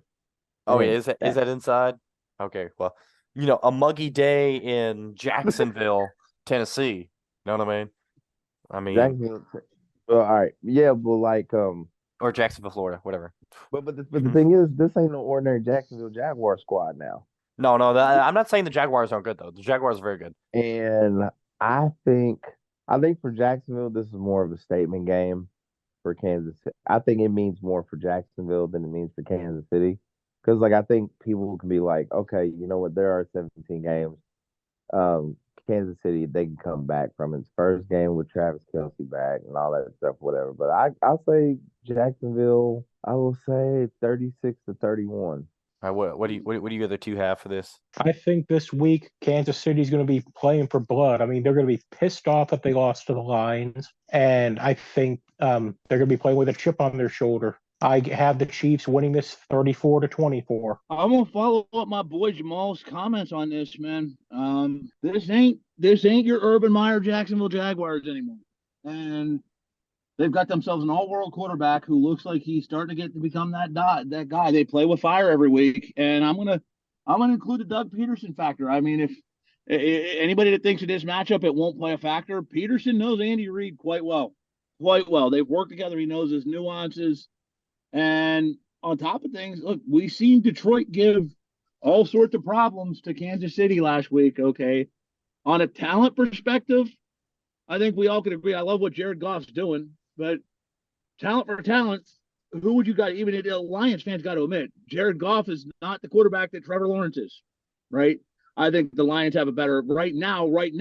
I think the Jaguars have a better running game. Right now, I think that could change because I think Gibbs is going to be real good. The receiving core, I'd probably give it to Detroit. But bottom line, though, is this Jacksonville team is hungry. I think they've got a lot of talent on both sides of the football. I think they've got enough pass rushers like Josh Allen, the other Josh Allen from you guys' neck of the woods, who I think will keep Mahomes guessing. You know, he'll keep the offense honest. And I'm with Jamal. I got Jacksonville pulling off the stunner. Maybe not a stunner, maybe it ain't a stunner, but I do got Jacksonville winning. I think it's going to come down to a late field goal. I'm gonna say 31-28. Oh, okay. I didn't actually even give my prediction. Mine was 31-28 as well. Is that what you said? Yeah, but I can switch that. I'll go. No, it's okay. It's okay. 31 then. Okay. I'll go 34-31. Okay. Yeah, on my paper, I looked at it. I was like, did he say 31-28? Yeah, that's what I fucking put. Okay. I don't want to piggyback and steal your shit. Next game we've got going. My personal favorite, obvious reasons. Seahawks at the Lions. Lions trying to keep the momentum going against Seattle. Seattle trying to rebound after having a bit of a rough week. Kenneth Walker, I think, will be all right in this game. Although I've seen the Seahawks have, I think, 5 starters injured going into this first game. Or going into this game. Wow. From the first game, they have 5 people injured. So I don't even know how that happens, how you have 5 starters injured, but that's a rough situation to even try and get into. Yeah.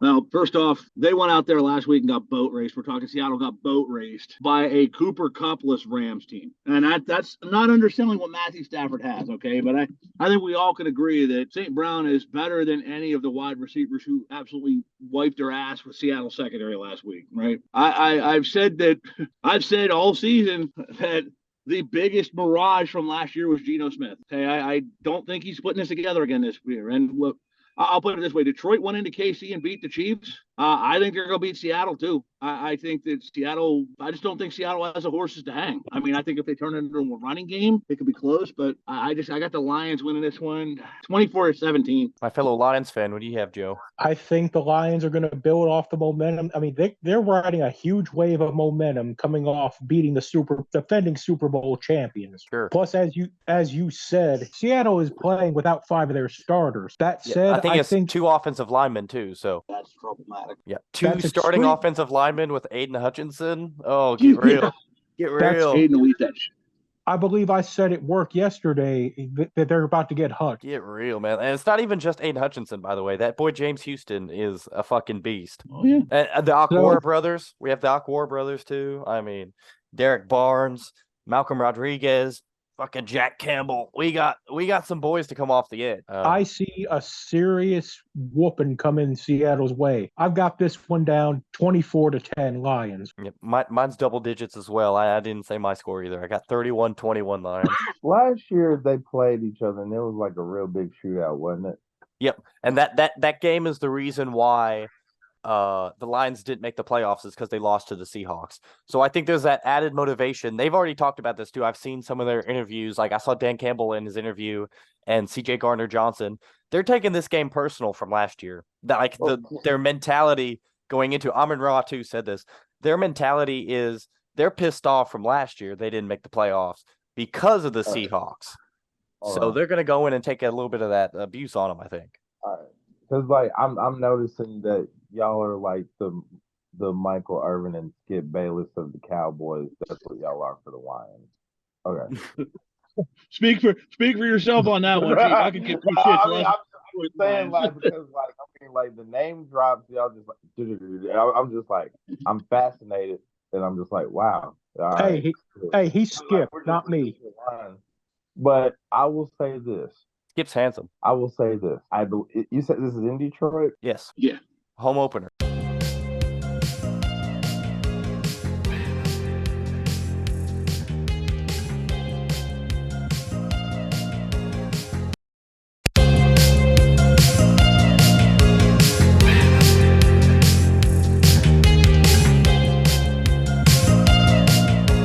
All right. Welcome back to session number 4. You cut off right in the middle. I was not paying attention to the time there, Jamaal. I believe last thing you asked it was if it was in Detroit, and yes, it is at Ford Field. It's the home opener for the Lions. Okay. So you didn't hear anything after that?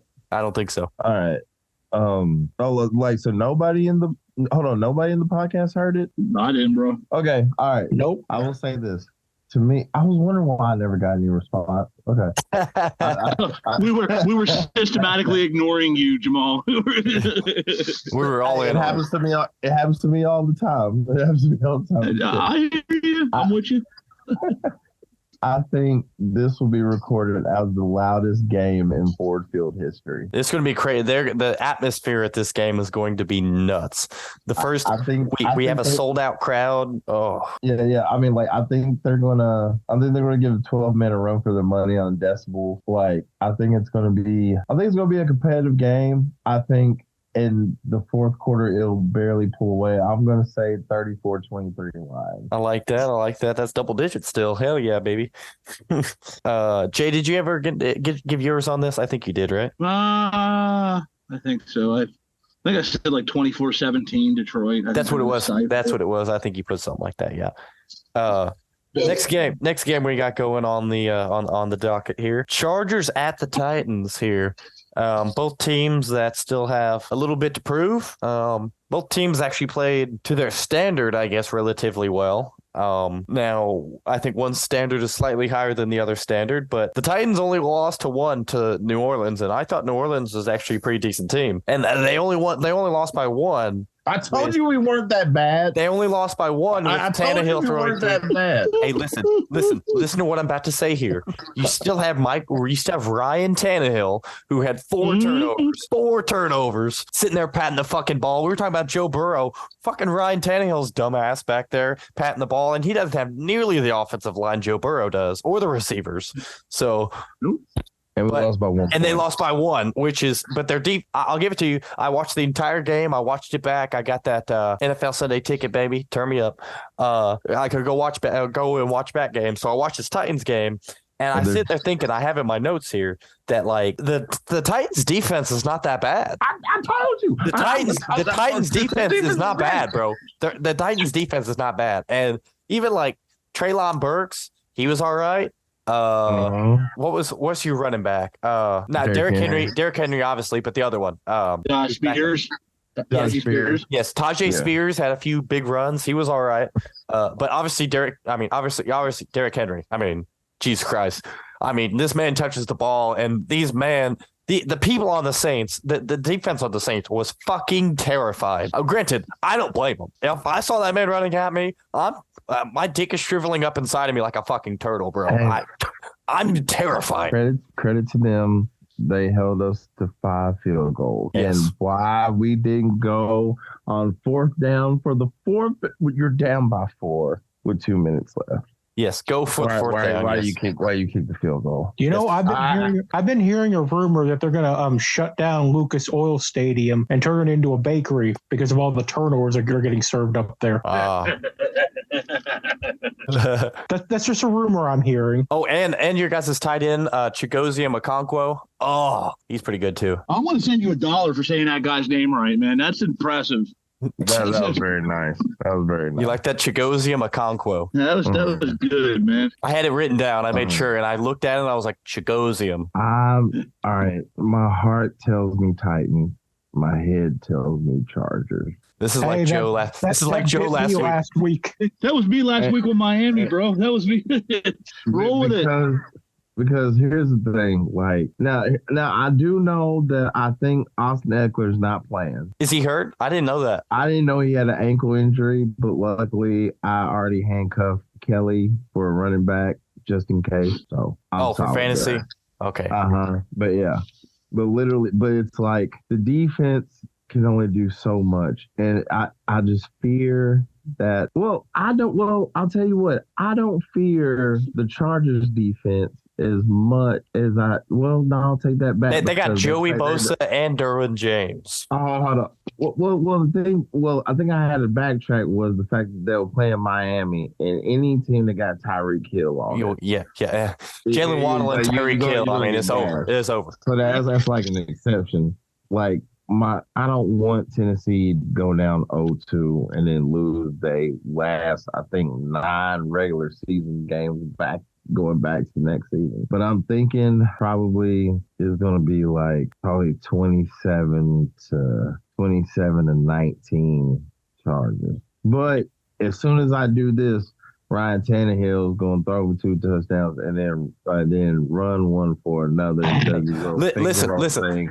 I'm going to be happy as hell. I would say, I think you take that. I think you'd rather miss this prediction now and the Titans prove you wrong. You know what I mean? Yeah. But saying that, you're not going to like my prediction either because I said 34-18 Chargers. So I just think the offense is going to be a little too good.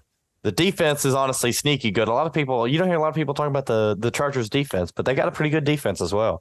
So yeah, they just gave, Tyreek Hill like 200-something yards. But I mean, it's the Dolphins and Tyreek Hill. I mean, what are you going to do? I mean, what are you going to do? Yeah. Jay, you got anything for this game? Man, I'm just going to throw it on the record here. All right, y'all mentioned Tyreek Hill. Y'all mentioned Jalen Waddle. And I want to break down the Dolphin game. Tua spread that shit out to 11 different receivers. Third highest week 1 in NFL history in terms of total passing yards. Ahead of Peyton Manning and only behind some guy by the name of Dan Marino. I hear was pretty good, and Tom Brady, I hear he was okay too. All right, so here's where I'm going with this. All right, this saying that this is going to sound like a side swipe at Ryan Tannehill. It's not meant to be. We all have my opinions on Tannehill. They are not going to win a firefight with Justin Herbert. Okay, like Tannehill's not going to go out. Tannehill ain't going to put up 466 yards in the entire fucking season. I'm hyperbole in there, but you know what I'm saying. And you talked about Eckler being out, and you mentioned Joshua Kelly, Jamaal. Dude had 5.7 yards a carry last week. He had almost 100 yards on 16 carries and a touchdown. If the Titans are going to win this, they're going to have to turn it into a battle in the trenches. Ugly. I do think it's got to be nasty. It's got to be a fist fight. I think you got to set. I think you got to set a lot of Justin Simmons on. What's not Justin Simmons? What the hell is his name? I just brain farted. Is it Jonathan Simmons? Landry. Yeah, Jonathan. Landry. Yeah. Yep, you got to have a healthy dose of Simmons and Landry, and have them be up in the telephone booth at Herbert and make it uncomfortable for him. That's how you win this game. That's easier said than done because the Chargers have one of the better O lines in the NFL. Like I said, Herbert had an off game. Herbert had an off game by his standards. If you look at it, like 229 yards and a touchdown, 23 for 33. He's not going to have that off of a game again. And they still almost won the game. They hung up 34 on a damn good Dolphin defense. We talk about Tyreek Hill. We talk about Jalen Waddle as we should. Tua, when he's on. That defense is good. He was beating Xavier Howard and Jalen Ramsey. He was beating that secondary like a sore. Jalen didn't play that game. Jalen didn't. Who? Cater Kohu. He was playing Cater Kohu, who's good. Maybe Jalen did. Like Cater Kohu was getting beat. Yeah, Jalen Ramsey won't play until like week 6 or 7. I think he's done like week 10. I think. Yeah, Jalen's. But he was taking apart their secondary certain some of those deep throws, and I don't know if Tennessee can hang like that. Like once Herbert gets the ball rolling, it's going to be trouble. Yeah, the Titans are going to have to be up in their face on defense and really taking away the passing lanes to give enough time for Simmons and Landry to get there. They will. They will. But I don't know if they can do it consistently enough, though, is the problem. Because they got to do it almost the entire game, and their offense is going to have to produce something. Now, granted, just give the ball to Derrick Henry more. Boom, that's like the simplest solution I think I've ever fucking heard in my life. You shorten the game and keep Herbert off the field because because if you run the ball, you run the ball, the clock keeps ticking. Especially because Derrick Henry is not the type of guy to run to the edge and get out of bounds. Derrick Henry's the guy to run up the middle, get 7, 8 yards, and just truck a motherfucker and get the first down, in two runs or whatever. And that's going to eat the clock eventually. So that's going to have to be the recipe to do it. So what do you got? What do you got cooking for this one, Joe? Jamaal, I think you're right. They are going to disrupt the passing lanes, but I also agree with Donald. They're not going to be able to do it consistently because, I honestly question that secondary for Tennessee. I question their consistency, and I think Herbert's going to torch them. I've got the score down here, 35-20 Chargers. We all had pretty similar score lines. Even Jamaal, who's a Titans fan, pretty consistent score line. Next game we got going here. This one, I think it's going to be. I don't know if a lot of people are going to watch this. I think it's going to be a sneaky good game. Actually, two teams that are they're in a weird phase. They're not really on the rise, but they're not really in the decline either. The Packers at the Falcons. I think both teams are still trying to figure certain things out. The quarterback position for both of them. They both have a set of very good running backs. I think the biggest problem with both teams really is who the hell are these people throwing to? I mean, Jesus Christ. Christian Watson's good. I don't know if he's even playing because he didn't play last week. He's still listed as questionable. I don't know. And then if you look on the other side of the ball for the Falcons, they got Kyle Pitts, one of the best tight ends in football. But then, Drake London? Is that the next best receiver? Second-year guy. Drake London's all right. He's good. I'm not saying Drake London's bad, but who else? Just Drake London. So that's the biggest issues for me. And obviously, you look at it. The Packers have the much better defense. So in saying that, I'm going Packers 24, Falcons 20, just because the Packers defense is about 10 times better than the Falcons defense. I'll go Packers 30. Atlanta 21, and I think Jordan Love is his name Dobbs. Romeo Dobbs. Dobbs or Duke? Like it was Dobbs. Yeah, it's Romeo Dobbs. Yeah. Okay, I'm sorry. I apologize, Romeo. But I think that's going to be the Packers. Not saying that they are, but I think that's going to be their next Rodgers Adams. Christian Watson too. Whenever Christian Watson gets back, and Watson was a beast too. Yeah, he was. But I think them three, or you could say it's their version of Favre and Antonio Freeman and Robert Brooks. I think that's what their names were back in the day. I think so, something like that. I want to say it was Brooks and Freeman. I want to say that, but Bijan Robinson, dope. Yep, they have Bijan and Tyler Algier, so. Nice. That's a running back combo. I don't think Kyle Pitts and Drake London did much last week. No, they didn't. They didn't. But they're both. We've seen enough out of them. Good. But they're both pretty good. But yeah, I'll say the Packs are surprising 2-0 after this, and the Packers and Lions will be tied for the division after this week. Packers have a tough run of games, though. I looked at their schedule because I'm just looking at the NFC North. They have a rough stretch here soon. The Lions, until we don't actually have a really tough game until we play the Packers, which might be a tough game just because it's the Packers and we play the Packers at Lambeau in like 2 or 3 weeks. I think is going to be the next most difficult game for either team. Actually, yeah, in 2 weeks we play at the Packers and then we play the Falcons next week. So, but then after that, our only decently hard game, we play at the Ravens, at the Chargers, at the Saints, and then at the Cowboys. And that's like the only thing I'm like, oh, we might not win those. But like every other game, I'm like, we're winning. So I don't know. Joe, what do you think? Packers, Falcons. I know how you feel about the Packers, but I think it's going to be a close game, and I also think Bijan's going to get 100 yards rushing on the Packers. I think it's going to be 21-20 Falcons. 21-20. That's a score line right there. I think it wasn't it the Lions Chiefs score line. I think it's what it was. 21-20. It was.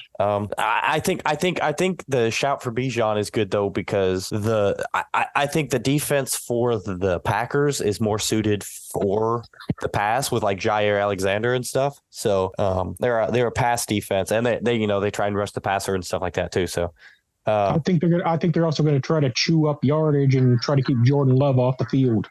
Yep. JP, what do you think? Packers, Falcons. Yeah, bro. You know what?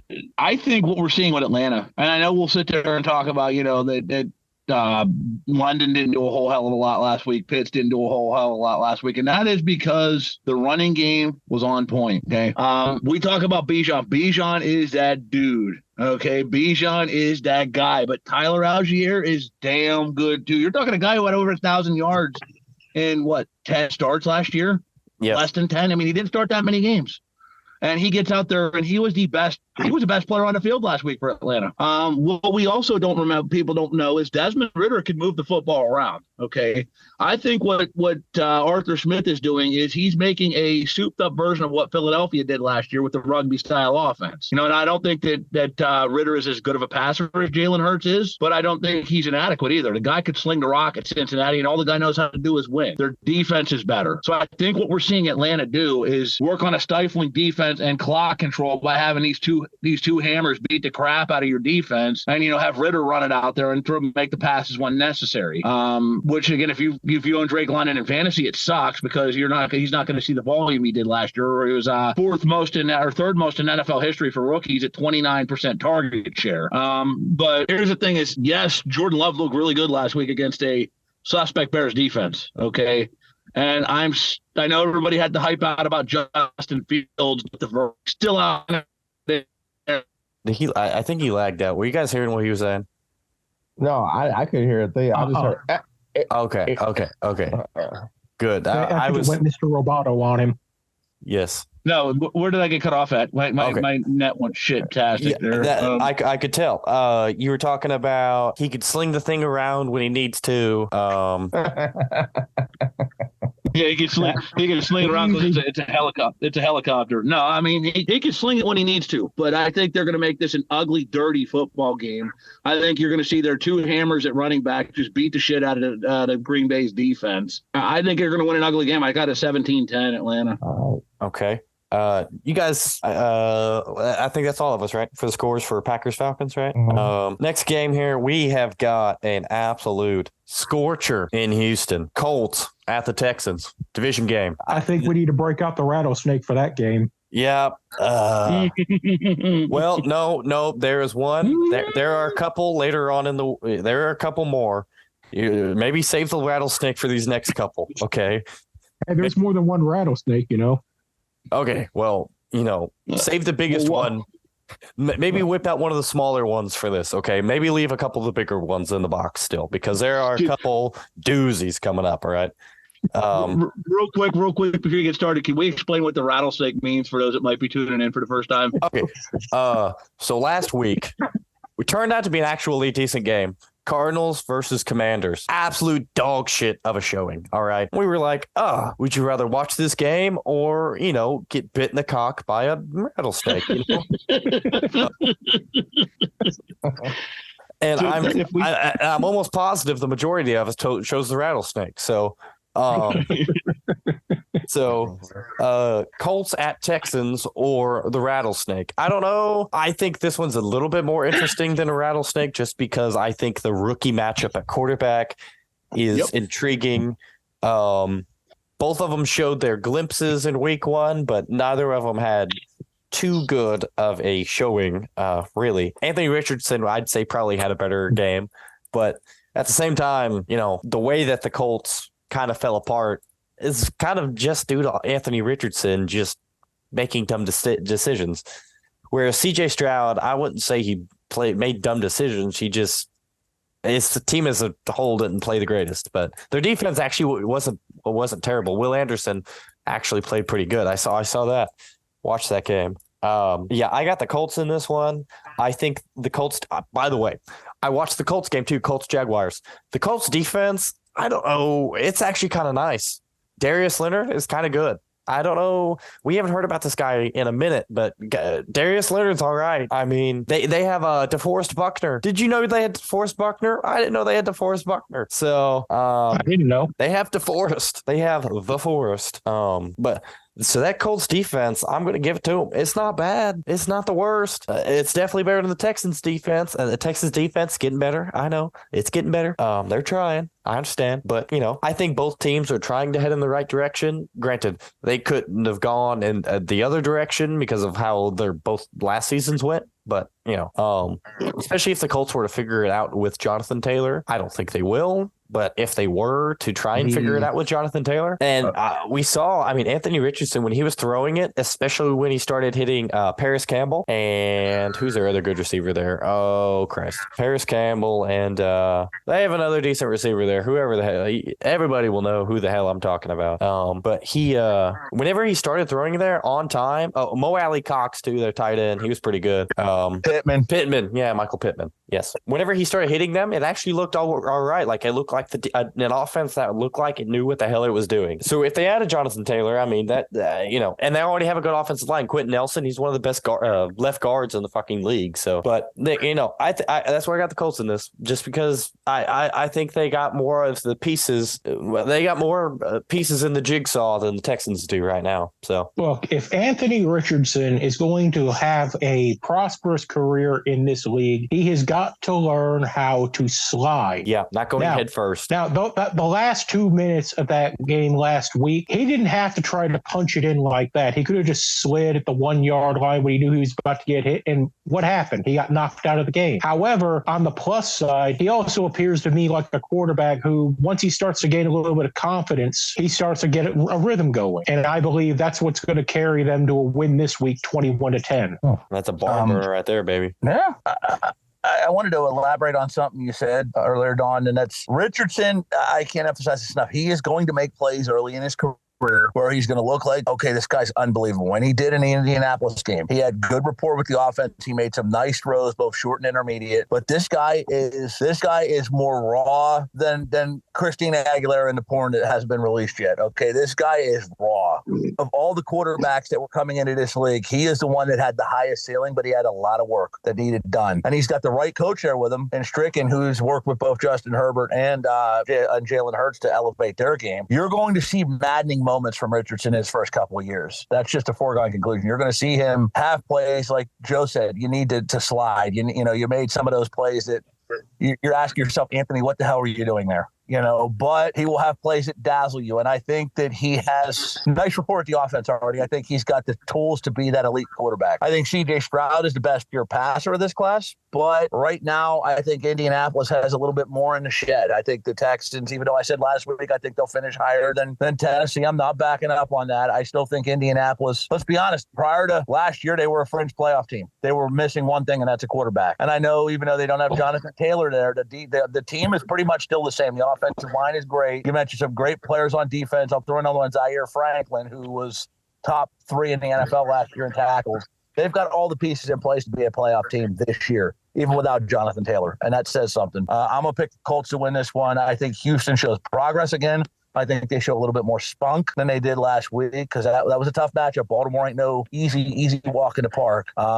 But I think Houston shows some fight, but I still think Indy wins. I'm going to say 31-14, and this does not get the alligator. Just because, like you said, Donald, the rookie matchup between Richardson and Stroud, which you're going to see a lot of over the years, you're going to see this matchup in much bigger circumstances for years to come, but this will be the first one, and I think they'll both make it exciting to watch. Two good coaches, too, by the way. Two coaches I think that have big futures, Stricken and D'Amico Ryans. What do you got thoughts on this, Jamal? I was very shocked how good Houston played against Baltimore. I think Houston wins this game. I think they're probably gonna look at it like, all right, if we head on against Lamar Jackson, I think we can hold up against Richardson. Which I think that's a fair point, by the way. I mean, I think the Texans have a young enough team to where, and D'Amico Ryans is that type of coach. So I think they would just go for it. And I think the coach, actually, there's a report that's saying Jonathan Taylor hinted about coming back like week 4 or something like that. You know who could be the X factor in this game for them? Jamal Pierce for Houston. Mm-hmm. Yeah, but yeah, I think the Texans are gonna. Yeah, I think the Texans will beat the original Baltimore team. I think they'll beat them. I'm gonna go 27-22. All right, we got another one down in Florida. We got quite a few games down in Florida this week. We got the Bears at the Buccaneers. I don't know if this one's quite a rattlesnake game, but it's close. The only reason I'm not going to say it's a rattlesnake game, okay, I think from what Baker Mayfield showed us last week is that he can hold his own in this offense. I don't know. Obviously, he's not the best NFL quarterback. I think he can hold his own. I think the Bucs made the right choice with going with Baker because I obviously don't think Baker is washed up or anything. I'm giving the Bucs the edge. They're at home as well. Bucs. I'm giving the Bucs the edge. It's gonna be close though. Over the Bears, 3 points, 24-21. What are you guys thinking? JP, follow me. Yeah, man. All right. I'm with you on Baker, and I'm gonna tell you, I sound hypocritical with that because I one of my posts I put up on Facebook last week was Baker Mayfield absolutely sucks. Okay, and that's hyperbole. It's a little bit biased on there, but the thing about Baker is in this offense, he's got the pieces. He doesn't have to be Superman. Okay, you just be Baker Mayfield. Play with that fire up your ass. I don't know what we saw with Justin Fields last week. I really don't, because that guy was, honestly, God, coming into this season, everybody had him penciled in as the breakout guy. Okay, and if you look at some of the fantasy drafts, they reflected accordingly. This was some cases QB 3-4 off the board. He was taken before Justin Herbert. He was taken before so many others. Okay. I think week 1 is a very, very, listen, I you can't judge a book by its cover. I've met a girl once that had a beautiful body, great lips, a great set of boobs, and she pulled her pants down and it stung. Okay. I mean, and sometime I met then at one point I met a girl that, had a terrible Facebook picture. Like she looked like shit. Okay. And, she said her name was Mike, and I thought I was being trolled, and it turned out to be one of the hottest pieces of ass I ever got in my life. So my point of the story is you can't judge a book by its cover. You can't really judge an NFL season by week 1. I don't know what to think of the Bears, though, man. I don't know if Fields is that dude. I don't know if they've got the keys, and I know Tampa Bay does. Mike Evans is playing like he's got a fire up his ass. He's got that. He wants his money.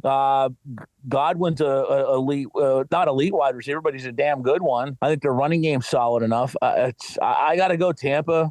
No, this doesn't get the rattlesnake either. I'm going to say 20. I like Jamal's obscure scores. I always like his scoring. I get a kick out of it. I mean that in a nice way, because it's like, all right, I can see that happening. I'm gonna go off to Jamal's mentality and go with one of his scores. You don't see scores like that often, but I think it worked. I'm gonna go 20-26. 18 bucks. Like that. JP, that. I didn't know that you knew my old high school sweetheart. So, she told me she knew somebody from Kentucky, but I know Kentucky's a big state. Wait, so. Joe, are you talking about the first girl or the second girl he just grabbed? You use that up for your imagination, my dude. Okay. Context is left up to the reader, my friend. Okay. But no, I'm actually sitting here thinking, this isn't going to get the rattlesnake. I've been sitting here thinking how many inches of donkey penis it's going to suck. This next, hey, don't worry. The next game I say will definitely get the rattlesnake. So I'm giving this one 13 inches. And speaking of 13, dude. Speaking of bastardize Dan Marino's number like that for. Speaking of 13, I do think that's going to be part of the score here, as I had the Bucs winning 13-3. Oh wow, this is a hell of a game for you, Joe, isn't it? Oh my god. One touchdown the entire game. Right, so, I think both offenses are going to sputter. Hit a 13-inch donkey dick. Okay. All right. The Minnesota game. What was it? 20-17. The most recent one or the last week? Tampa Bay, Minnesota. It was something like that. Yeah. So they went up to Minnesota and held them to 17 points. The Tampa Bay's defense is actually kind of good. It has the same defense as when they had had when they had Tom Brady for the most part, but now they just don't have Tom Brady or Gronk or, but. Which is why I have the Bears scoring so low, actually. I got probably 24-13 Tampa Bay. And I like those obscure whatever. I think he said the word obscure. I'm not really good with words or vocabulary, but I do like those different scores. Not only because like the field goal kick is so long, the extra points and all that, is because I'm also a big fan of scoregami. All right, are you guys ready for the rattlesnake of the week? Yeah. The rattlesnake game of the week goes to the Giants at the Arizona Cardinals. Listen, forget the rattlesnake. I would rather go to the Philadelphia Zoo, jump into the fucking baboon enclosure, pull down my pants, yank out my Johnson, and have every single one of the fucking monkeys in that exhibit pound on my dick at full force for fucking 3 hours and watch that garbage. It's kind of funny. We gave the rattlesnake both weeks to the Arizona Cardinals. And they proved us wrong last week, man. That was actually a semi-entertaining game. I told you it was going to be entertaining. I'd rather get fucking filleted by I'd rather get a hand job from one of them girls that wear them long acrylic nails. Fuck this. Hey, but the Giants did show us that they're not worth watching. 40-0, man. 0 points. You scored 0 points. Couldn't even get a field goal. And that's the Dallas offense sucked the big fat fucking elongated fucking donkey dick, and they still scored 40 points. That's because I don't know. It's like this is brutal.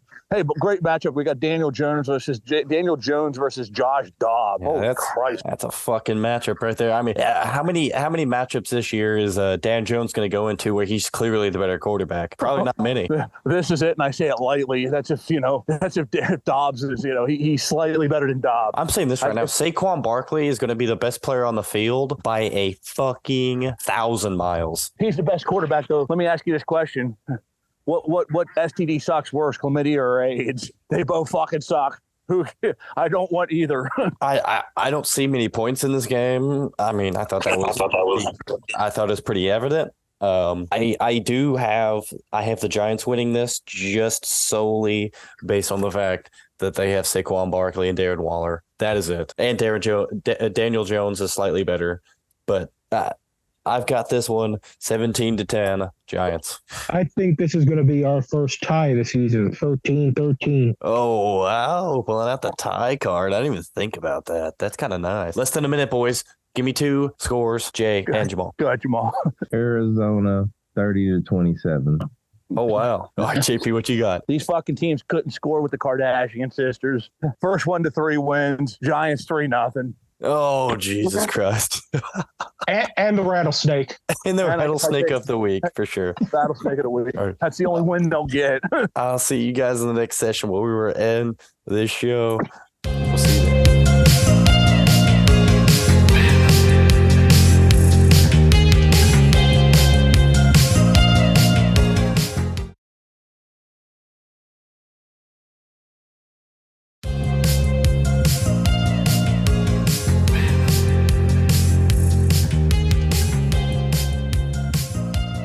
All right, welcome back. We are in, what is it, I think? Shit, I stopped counting. We're going to finish up our last games here for you.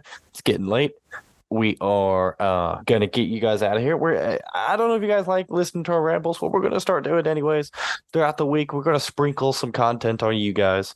We're going to cut these up into smaller, more watchable videos. And then for the psychotic of you who like just a nice long view, you can, I'm going to put up a whole show for you guys too. So you guys can just watch the entire thing from start to finish. So, but if you like more watchable videos and, you want to watch them when they come out, we're going to sprinkle one video, try and get, one video every day or two in there from the show. And we're going to try and make it segmented. So it's like, we're talking about one thing in each video. So, make them more watchable. I believe The game we were on now, this is going to be a much better game than that last Rattlesnake game. 49ers at the Rams. This one has a little bit more glitz and glamour here recently, but there's no Cooper Kupp, so, I'm going to get on my Mike Tirico here. Bit of an asterisk. The 49ers are very good, though. I will say that. 49ers are very good. I think JP lagged out again. I'm sure he'll be back. We're just going to keep it chugging. Keep it pushing. The Rams, I knew they were going to be better since Matt Stafford's back, obviously, but I didn't realize they were going to be that much better after their week 1 showing. The Seahawks are a damn good football team, and they handle. I'm not going to say they whooped their ass, but they handled the Seahawks with receivers who you wouldn't think, not very big name guys. Tutu Atwell, Nakua, that rookie. Holy shit. The most picked up person off the waiver wire this week in fantasy football? It was Nakua on fantasy football. The most picked up player on the waiver wire. Nakua. Yep. Tutu Atwell, I think, is up there too. But those two, Matthew Stafford makes these guys look incredible. I don't know what it is, but he made them. He just made them look very good. And it's just I still just don't see it being enough for the 49ers, though. The 49ers, I think, are a step above even the Seahawks.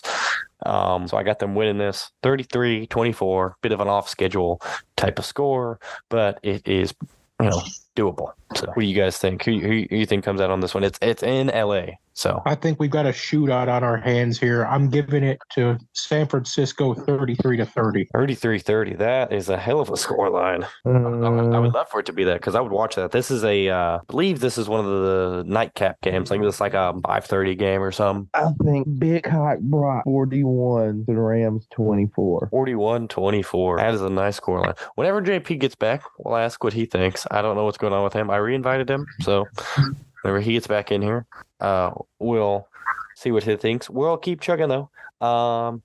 Next game we got going on here. In the about a week ago, on paper, this game looked like it was going to be a really good game. Now it has a bit more of the poison taken out of it, if you want to say. The Jets at the Cowboys. Obviously, no Aaron Rodgers. So we've got old Milf Slayer versus the most average quarterback you've ever seen.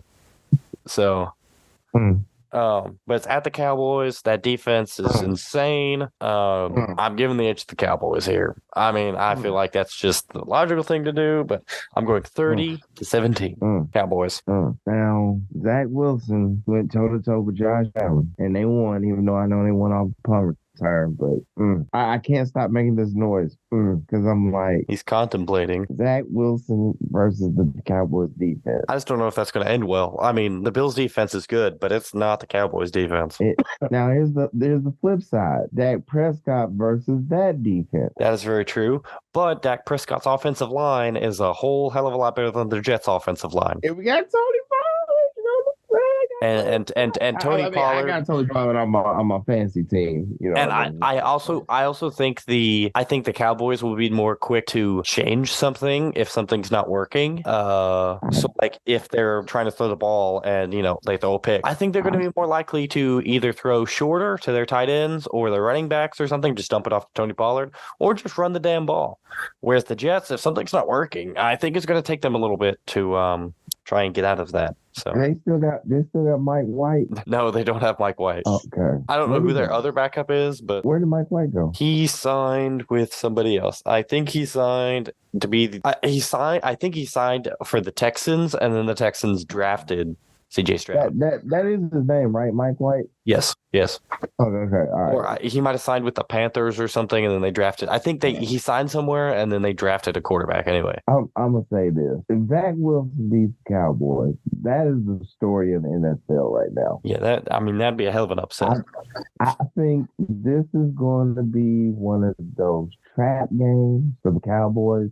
I think the Cowboys do win, but in a lot closer fashion than they want to. I'm going to say this game is going to be 20-19. Oh, that is an absolute butt clencher. What do you think, Joe? 17-0 Cowboys. Oh, wow. Okay. It's just because Aaron Rodgers is just still on the roster. No. In all seriousness, I'm doubling down on what I've been saying since the beginning. That entire Jets offense signed to cater to Aaron Rodgers. Yeah, no, I understand. I can see that. I mean, that Cowboys defense is insane too. So this next one too. This one's not quite a rattlesnake game. Well, I guess you're right. It is also because Rodgers is still on the roster. Yeah. This next game we got going. It's not quite a rattlesnake game, but yeah. Rodgers is undefeated. Hell yeah. Technically, Rodgers is 1-0. Come on, turn me up. Yeah, and he's also got a 10-second highlights of 2023 video out, too. Okay. Hey, it's better than us, though. Okay, yeah, that's true. He's getting paid a whole lot more than us. Yeah, that's fair. And he boned Danica Patrick. So did half of NASCAR. Okay. No, I'm kidding. Danica, if you're watching this. Okay. I'm kidding, Miss Patrick. We've got Commanders at the Broncos. It's going to be a sneaky good game, even though I don't think either team is the most insane of teams. I think the Broncos will be better than they were last year. They can't get much worse, granted, but I think they'll be better. They have Javonte Williams back, who got hurt last year. I believe Jerry Jeudy is going to be back for this game as well. So they got their best receiver back. They got their running back from last season. That's going to help. Now their starting tight end will be out. What's his name? Dolchich, I think, or something, or Dolich. It's something like that. I can't remember his name. He's going to be out this game. Russell Wilson loves a good tight end. Yep. But they still have Sutton, Jerry Jeudy, and you go to the defensive side of the ball. That boy Pat Surtain, PS2.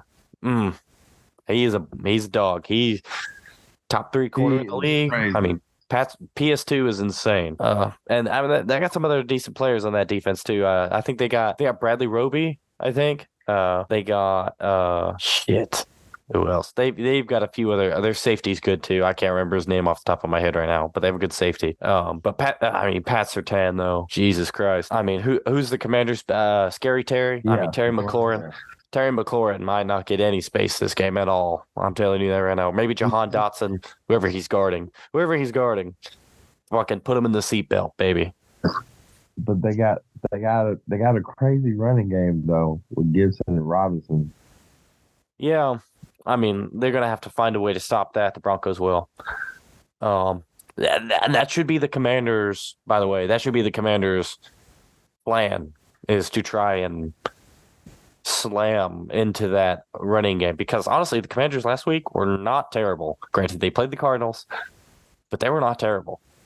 Yeah, I know that. That's the reason why y'all all pick rattlesnakes except for me. Y'all just hate on my quarterback Josh Dobbs because he went to Tennessee and all that stuff. Hey, whatever. No, I'm Sam Howell. It was the Sam Howell versus Josh Dobbs, but Sam Howell was a game manager last week. He wasn't the best game manager, but he wasn't bad. Especially when he could just hand the ball off to Gibson and Robinson. So, but he made a few throws. But I got the Broncos actually in this one. 21-16. Going to be a decent game, I think. It's in Denver. So I gave him the edge. I have a similar score. I have the Broncos 21-18. I think it'll come down to a last-minute field goal. Oh, I got Washington. I got them 23-20. 23-20. So we all have one score games. The total deficit of all of ours combined 11 points. Mine's 5, 3, and 3. So that's good. We all predicted an absolute fucking close one on that one. That one might be worth a watch. I don't know. I mean, if you just like the game, maybe just watching that game, because it's going to be a battle, both sides, I think. Now, if you guys like offense, this next game, Dolphins at the Patriots. This division rivalry, if I'm not mistaken. I mean, the Dolphins against the Chargers, they put up numbers. So I see no reason why it'll be any different this game. Patriots, always, Bill Belichick. I'm never going to bet against Bill Belichick. Defense, Matthew Judon, very good. I mean, it's Tyreek Hill, Jalen Waddle. I don't know if I need to say much more. Raheem Mostert, even. Very good. Tua is healthy. Has time to throw. He's going to do it. I got the Dolphins, by the way. 42-31. Big score. Ooh. What are you guys thinking in this? That Miami offense is proving to be very potent in the past couple of years. Yeah. And as you said, with Tua healthy, it's really hard to bet against them. I have this score 38-21 Dolphins. All right, Jamal, where are we kicking on this one? This is the Sunday night football game, by the way. Where's this played at? In Boston. It's at Gillette Stadium. Sunday night football. I will say this: as much shit as I talked about last podcast, Patriots showed me something against the Eagles. I mean, they showed me something. I was like, all right, Mac Jones. Like Mac Jones had a little fire in him. Is it Bourne? The wide Kendrick receiver? Bourne. Yep, Kendrick Bourne. Bourne. Henry came alive. Gasecki. Did I say Jasecki or Gasecki? Jasicki, yeah, for the Dolphins. Jasecki, yeah, for the Dolphins, yeah. He played nice. I mean, Patriots are a lot better than I thought they would be. Even Juju was better than I thought he would be, and Ezekiel Elliott, he played all right too. Yeah, I think Miami will be too much for him, but I think it'll be a lot closer because Tyreek is just he's just different. I would say.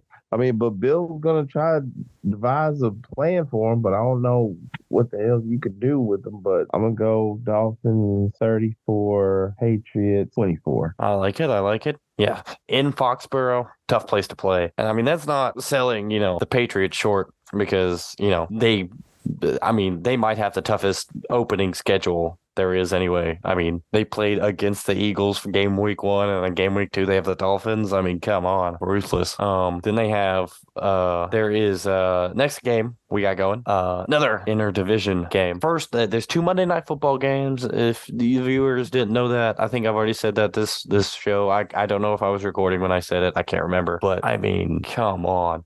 The Saints at the Panthers. A couple of decent Monday Night Football games, by the way. They're both pretty good. But Saints, I got 27-20 over the Panthers. It's in Carolina. I don't know. I think the Saints are just a bit of a cut above them. I don't know if the Panthers are ready yet for prime time. And this is as prime time as it gets Monday Night Football. I mean, come on, baby. But yeah, I got Saints 27-20. I got the Saints 31-27 in this one. I do believe this is going to be a high-scoring game, but I think the player to watch out for in this particular game is Chris Olave. Oh, how about that boy coming alive for the Saints, Rashid Shaheed? I was talking about people. Yeah. I was talking about people who got picked up in fantasy. That Nakua and Tutu Atwell.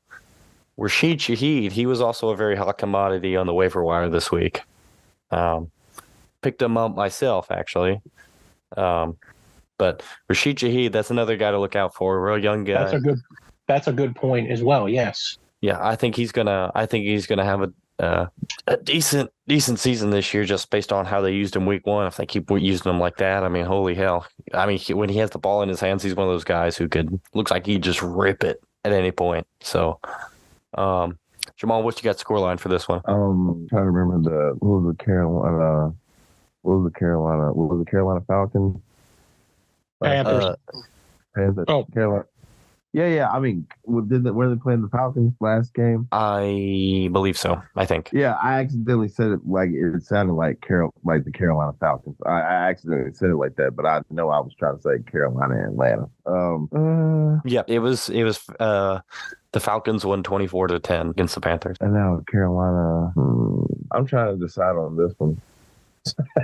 I'm just gonna be honest. This one was a bit tough for me too. Panthers last week. That the Panthers Falcons game for me last week was tough to choose as well. So I'd have to say this is one of the more intriguing matchups of a week. Yeah, I mean, especially since it's a rivalry game too. But I think the Saints go marching in. I think the Saints. It'll be a tough thing. I'm gonna go with 21-17. 21-17. I like it. And for our second Monday Night Football matchup of this week, we have got another in-division rivalry. This is a big one. Hold on, can we guess what it is? Because I think there's 2 teams you haven't mentioned yet. This is the only 2 teams I haven't mentioned yet. Yeah, it sounds like somebody with the Steelers, and we've said Cincinnati, right? Yes, it was actually Cincinnati Ravens who were playing each other. So so that means Steelers Browns, right? Yes. Yep. Okay. It's Steelers versus Browns. It's in Pittsburgh. Well, all I'm gonna say is this: Myles Garrett he's probably gonna look at Kenny Pickett as Mason Rudolph.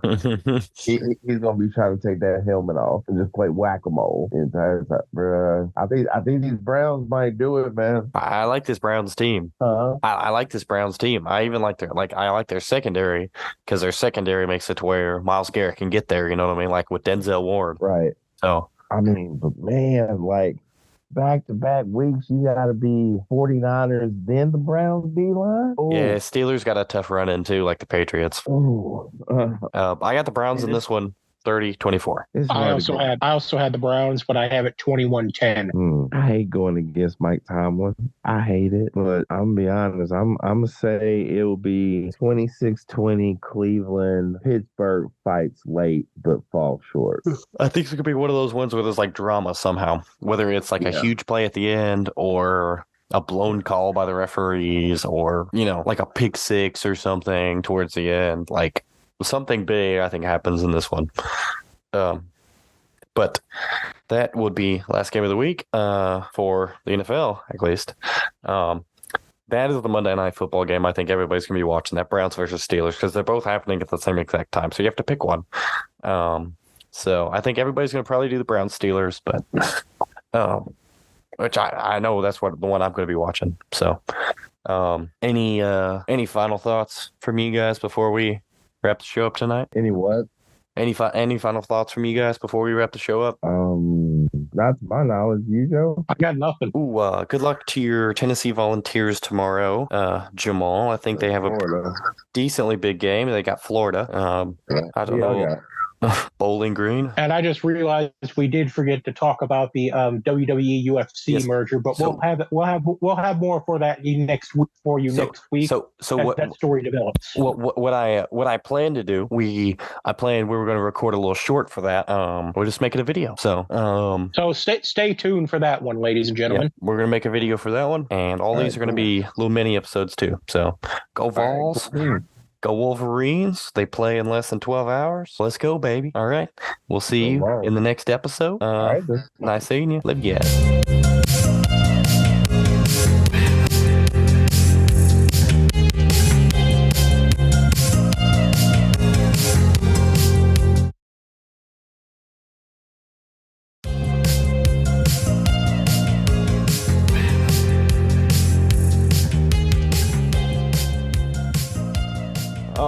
Welcome back. We are in, what is it, I think? Shit, I stopped counting. We're going to finish up our last games here for you. It's getting late. We are going to get you guys out of here. I don't know if you guys like listening to our rambles, but we're going to start doing it anyways. Throughout the week, we're going to sprinkle some content on you guys. We're going to cut these up into smaller, more watchable videos, and then for the psychotic of you who like just a nice long view, you can I'm going to put up a whole show for you guys too, so you guys can just watch the entire thing from start to finish. But if you like more watchable videos and you want to watch them when they come out, we're going to sprinkle one video, try and get one video every day or two in there from the show, and we're going to try and make it segmented, so it's like we're talking about one thing in each video, so make them more watchable. I believe the game we were on now, this is going to be a much better game than that last rattlesnake game. 49ers at the Rams. This one has a little bit more glitz and glamour here recently, but there's no Cooper Kupp, so I'm going to get on my Mike Tirico here. Bit of an asterisk. The 49ers are very good, though. I will say that. 49ers are very good. I think JP lagged out again. I'm sure he'll be back. We're just going to keep it chugging. Keep it pushing. The Rams, I knew they were going to be better since Matt Stafford's back, obviously, but I didn't realize they were going to be that much better after their week one showing.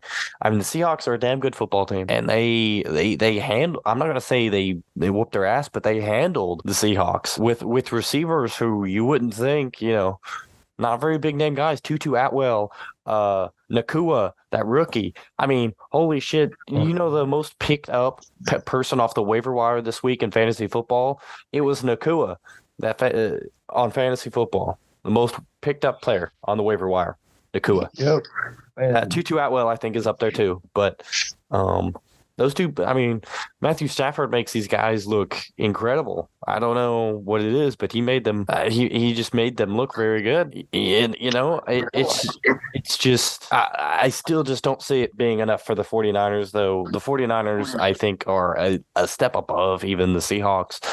So I got them winning this 33-24, bit of an off schedule type of score, but it is doable. So what do you guys think? Who you think comes out on this one? It's in LA.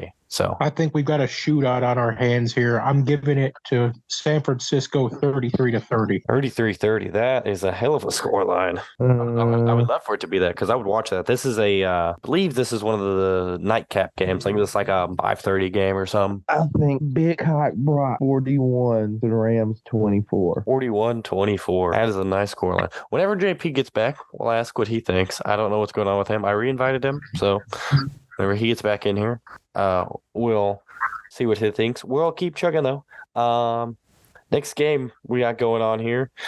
In the about a week ago, on paper, this game looked like it was going to be a really good game. Now it has a bit more of the poison taken out of it, if you want to say. The Jets at the Cowboys. Obviously, no Aaron Rodgers. So we've got old Milf Slayer versus the most average quarterback you've ever seen. So, but it's at the Cowboys. That defense is insane. I'm giving the edge to the Cowboys here. I mean, I feel like that's just the logical thing to do, but I'm going 30-17 Cowboys. Now, Zach Wilson went toe-to-toe with Josh Allen, and they won, even though I know they won off the punt return, but I can't stop making this noise because I'm like... He's contemplating. Zach Wilson versus the Cowboys defense. I just don't know if that's going to end well. I mean, the Bills defense is good, but it's not the Cowboys defense.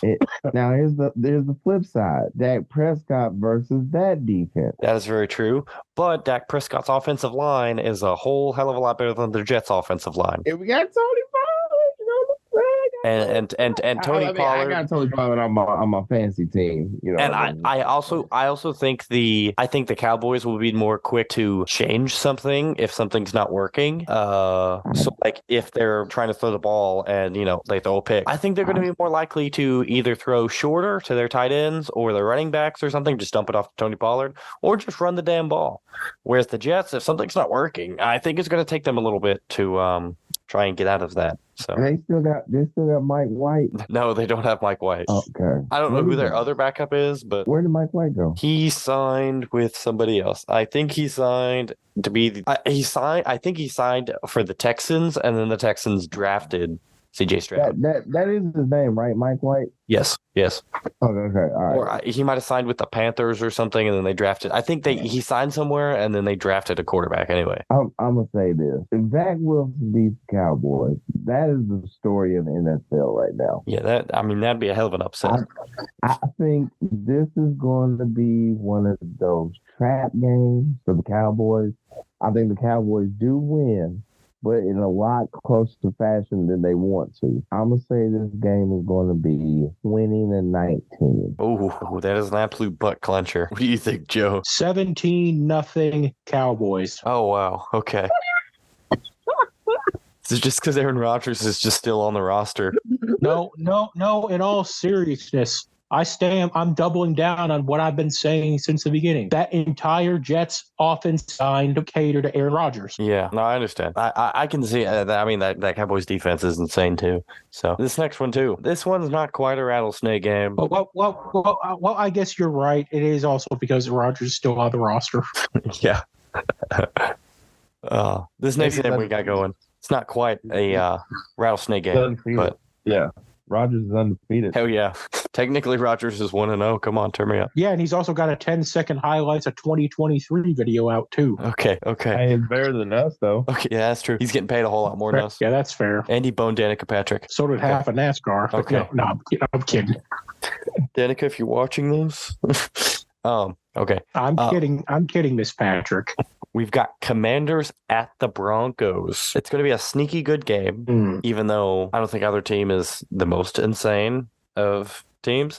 I think the Broncos will be better than they were last year. They can't get much worse, granted, but I think they'll be better. They have Javonte Williams back, who got hurt last year. I believe Jerry Jeudy is going to be back for this game as well. So they got their best receiver back. They got their running back from last That's season. That's going to help. Now their starting tight end will be out. What's his name? Dolchich, I think, or something, or Dolich. It's something like that. I can't remember his name. He's going to be out this game. Russell Wilson loves a good tight end. Yep. But they still have Sutton, Jerry Jeudy, and you go to the defensive side of the ball. That boy Pat Surtain, PS2. He's a dog. He's top 3 corner in the league. Crazy. I mean, Pat's PS2 is insane. And I mean, they got some other decent players on that defense too. I think they got Bradley Roby. I think they got shit. Who else? They've got a few their safety's good too. I can't remember his name off the top of my head right now, but they have a good safety. But Pat Surtain though, Jesus Christ. I mean, who's the Commanders? Scary Terry. Yeah, I mean, Terry McLaurin. Terry McLaurin might not get any space this game at all. I'm telling you that right now. Maybe Jahan Dotson, whoever he's guarding, fucking put him in the seatbelt, baby. But they got a crazy running game though with Gibson and Robinson. Yeah, I mean they're gonna have to find a way to stop that. The Broncos will. And that should be the Commanders. By the way, that should be the Commanders' plan is to try and slam into that running game because honestly, the Commanders last week were not terrible. Granted, they played the Cardinals, but they were not terrible. Yeah, I know that. That's the reason why y'all all pick rattlesnakes except for me. Y'all just hate on my quarterback Josh Dobbs because he went to Tennessee and all that stuff. Hey, whatever. no, I'm Sam Howell. It was the Sam Howell versus Josh Dobbs, but Sam Howell was a game manager last week. He wasn't the best game manager, but he wasn't bad. Especially when he could just hand the ball off to Gibson and Robinson. So, but he made a few throws. But I got the Broncos actually in this one. 21-16. Going to be a decent game, I think. It's in Denver. So I gave him the edge. I have a similar score. I have the Broncos 21-18. I think it'll come down to a last-minute field goal. Oh, I got Washington. I got them 23-20. 23-20. So we all have one-score games. The total deficit of all of ours combined 11 points. Mine's 5, 3, and 3. So. That's good. We all predicted an absolute fucking close one on that one. That one might be worth a watch. I don't know. I mean, if you just like the game, maybe just watching that game because it's going to be a battle, both sides. I think. Now, if you guys like offense, this next game, Dolphins at the Patriots. This division rivalry, if I'm not mistaken. I mean, the Dolphins against the Chargers, they put up numbers. So. I see no reason why it'll be any different this game. Patriots, always, Bill Belichick. I'm never going to bet against Bill Belichick.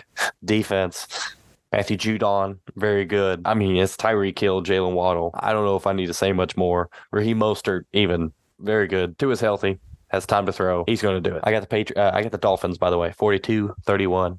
Big score. Ooh. What are you guys thinking in this? That Miami offense is proving to be very potent in the past couple of years. Yeah. And as you said, with Tua healthy, it's really hard to bet against them. I have this score 38-21 Dolphins. All right, Jamal, where are we kicking on this one? This is the Sunday night football game, by the way.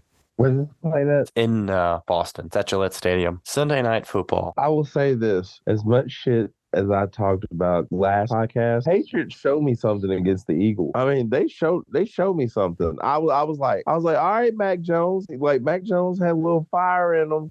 Is it Bourne? The wide Kendrick receiver? Bourne. Yep, Kendrick Bourne. Bourne. Henry came alive. Did I say Gesicki or Gesicki? Gesicki, yeah, for the Dolphins. Gesicki, yeah, for the Dolphins, yeah.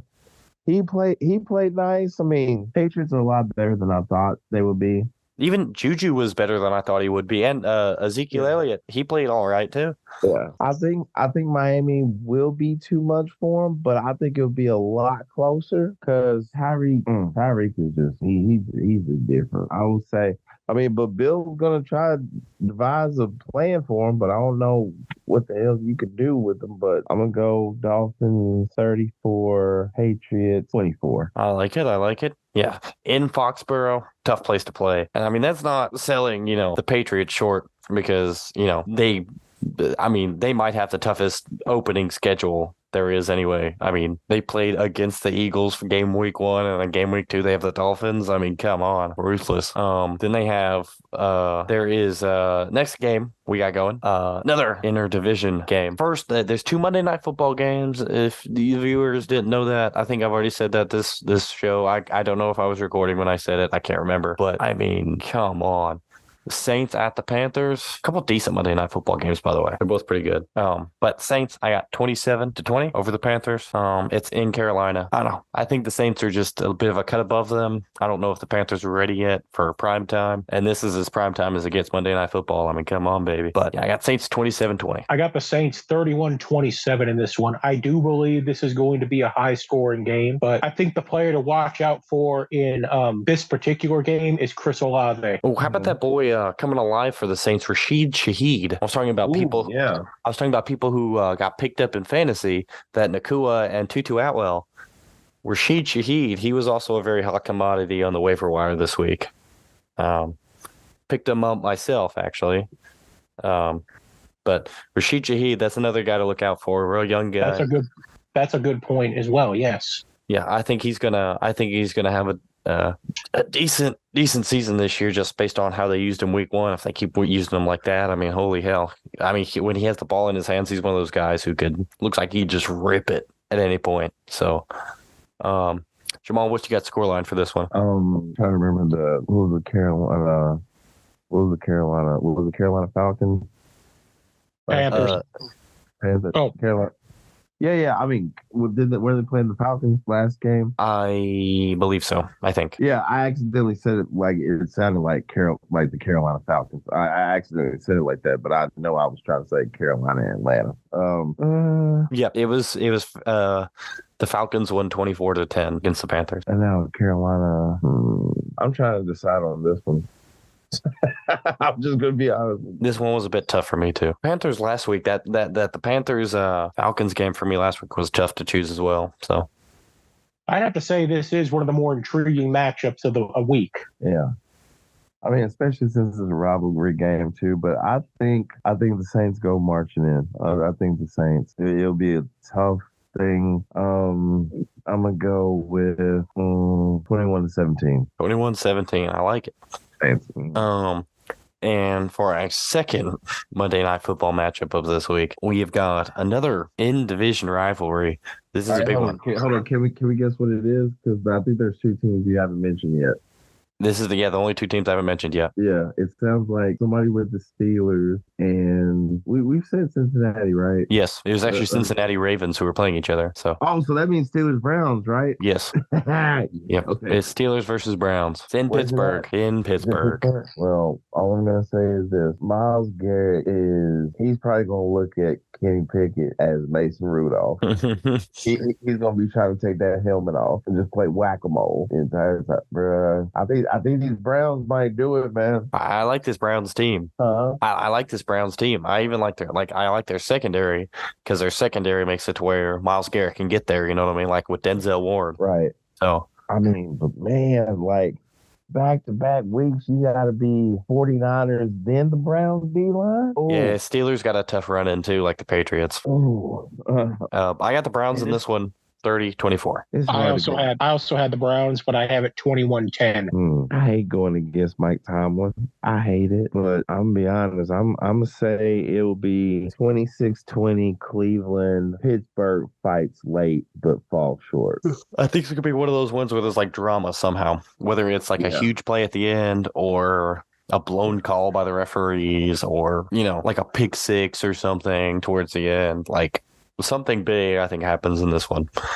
But that would be last game of the week for the NFL, at least. That is the Monday Night Football game I think everybody's going to be watching, that Browns versus Steelers, because they're both happening at the same exact time. So you have to pick one. So I think everybody's going to probably do the Browns-Steelers, but which I know that's the one I'm going to be watching. So any final thoughts from you guys before we wrap the show up tonight? Any what? Any final thoughts from you guys before we wrap the show up? Not to my knowledge. You, Joe? I got nothing. Ooh, good luck to your Tennessee Volunteers tomorrow, Jamaal. I think they have Florida. a decently big game. They got Florida. I don't know. Bowling Green. And I just realized we did forget to talk about the WWE UFC merger, but we'll have more for that next week next week. So what that story develops. What I plan to do, we were going to record a little short for that. We'll just make it a video. So stay tuned for that one, ladies and gentlemen. Yeah, we're gonna make a video for that one, and all these are gonna be little mini episodes too. So go Vols. Go Wolverines. They play in less than 12 hours. Let's go, baby. All right. We'll see you in the next episode. Nice seeing you. Live yet.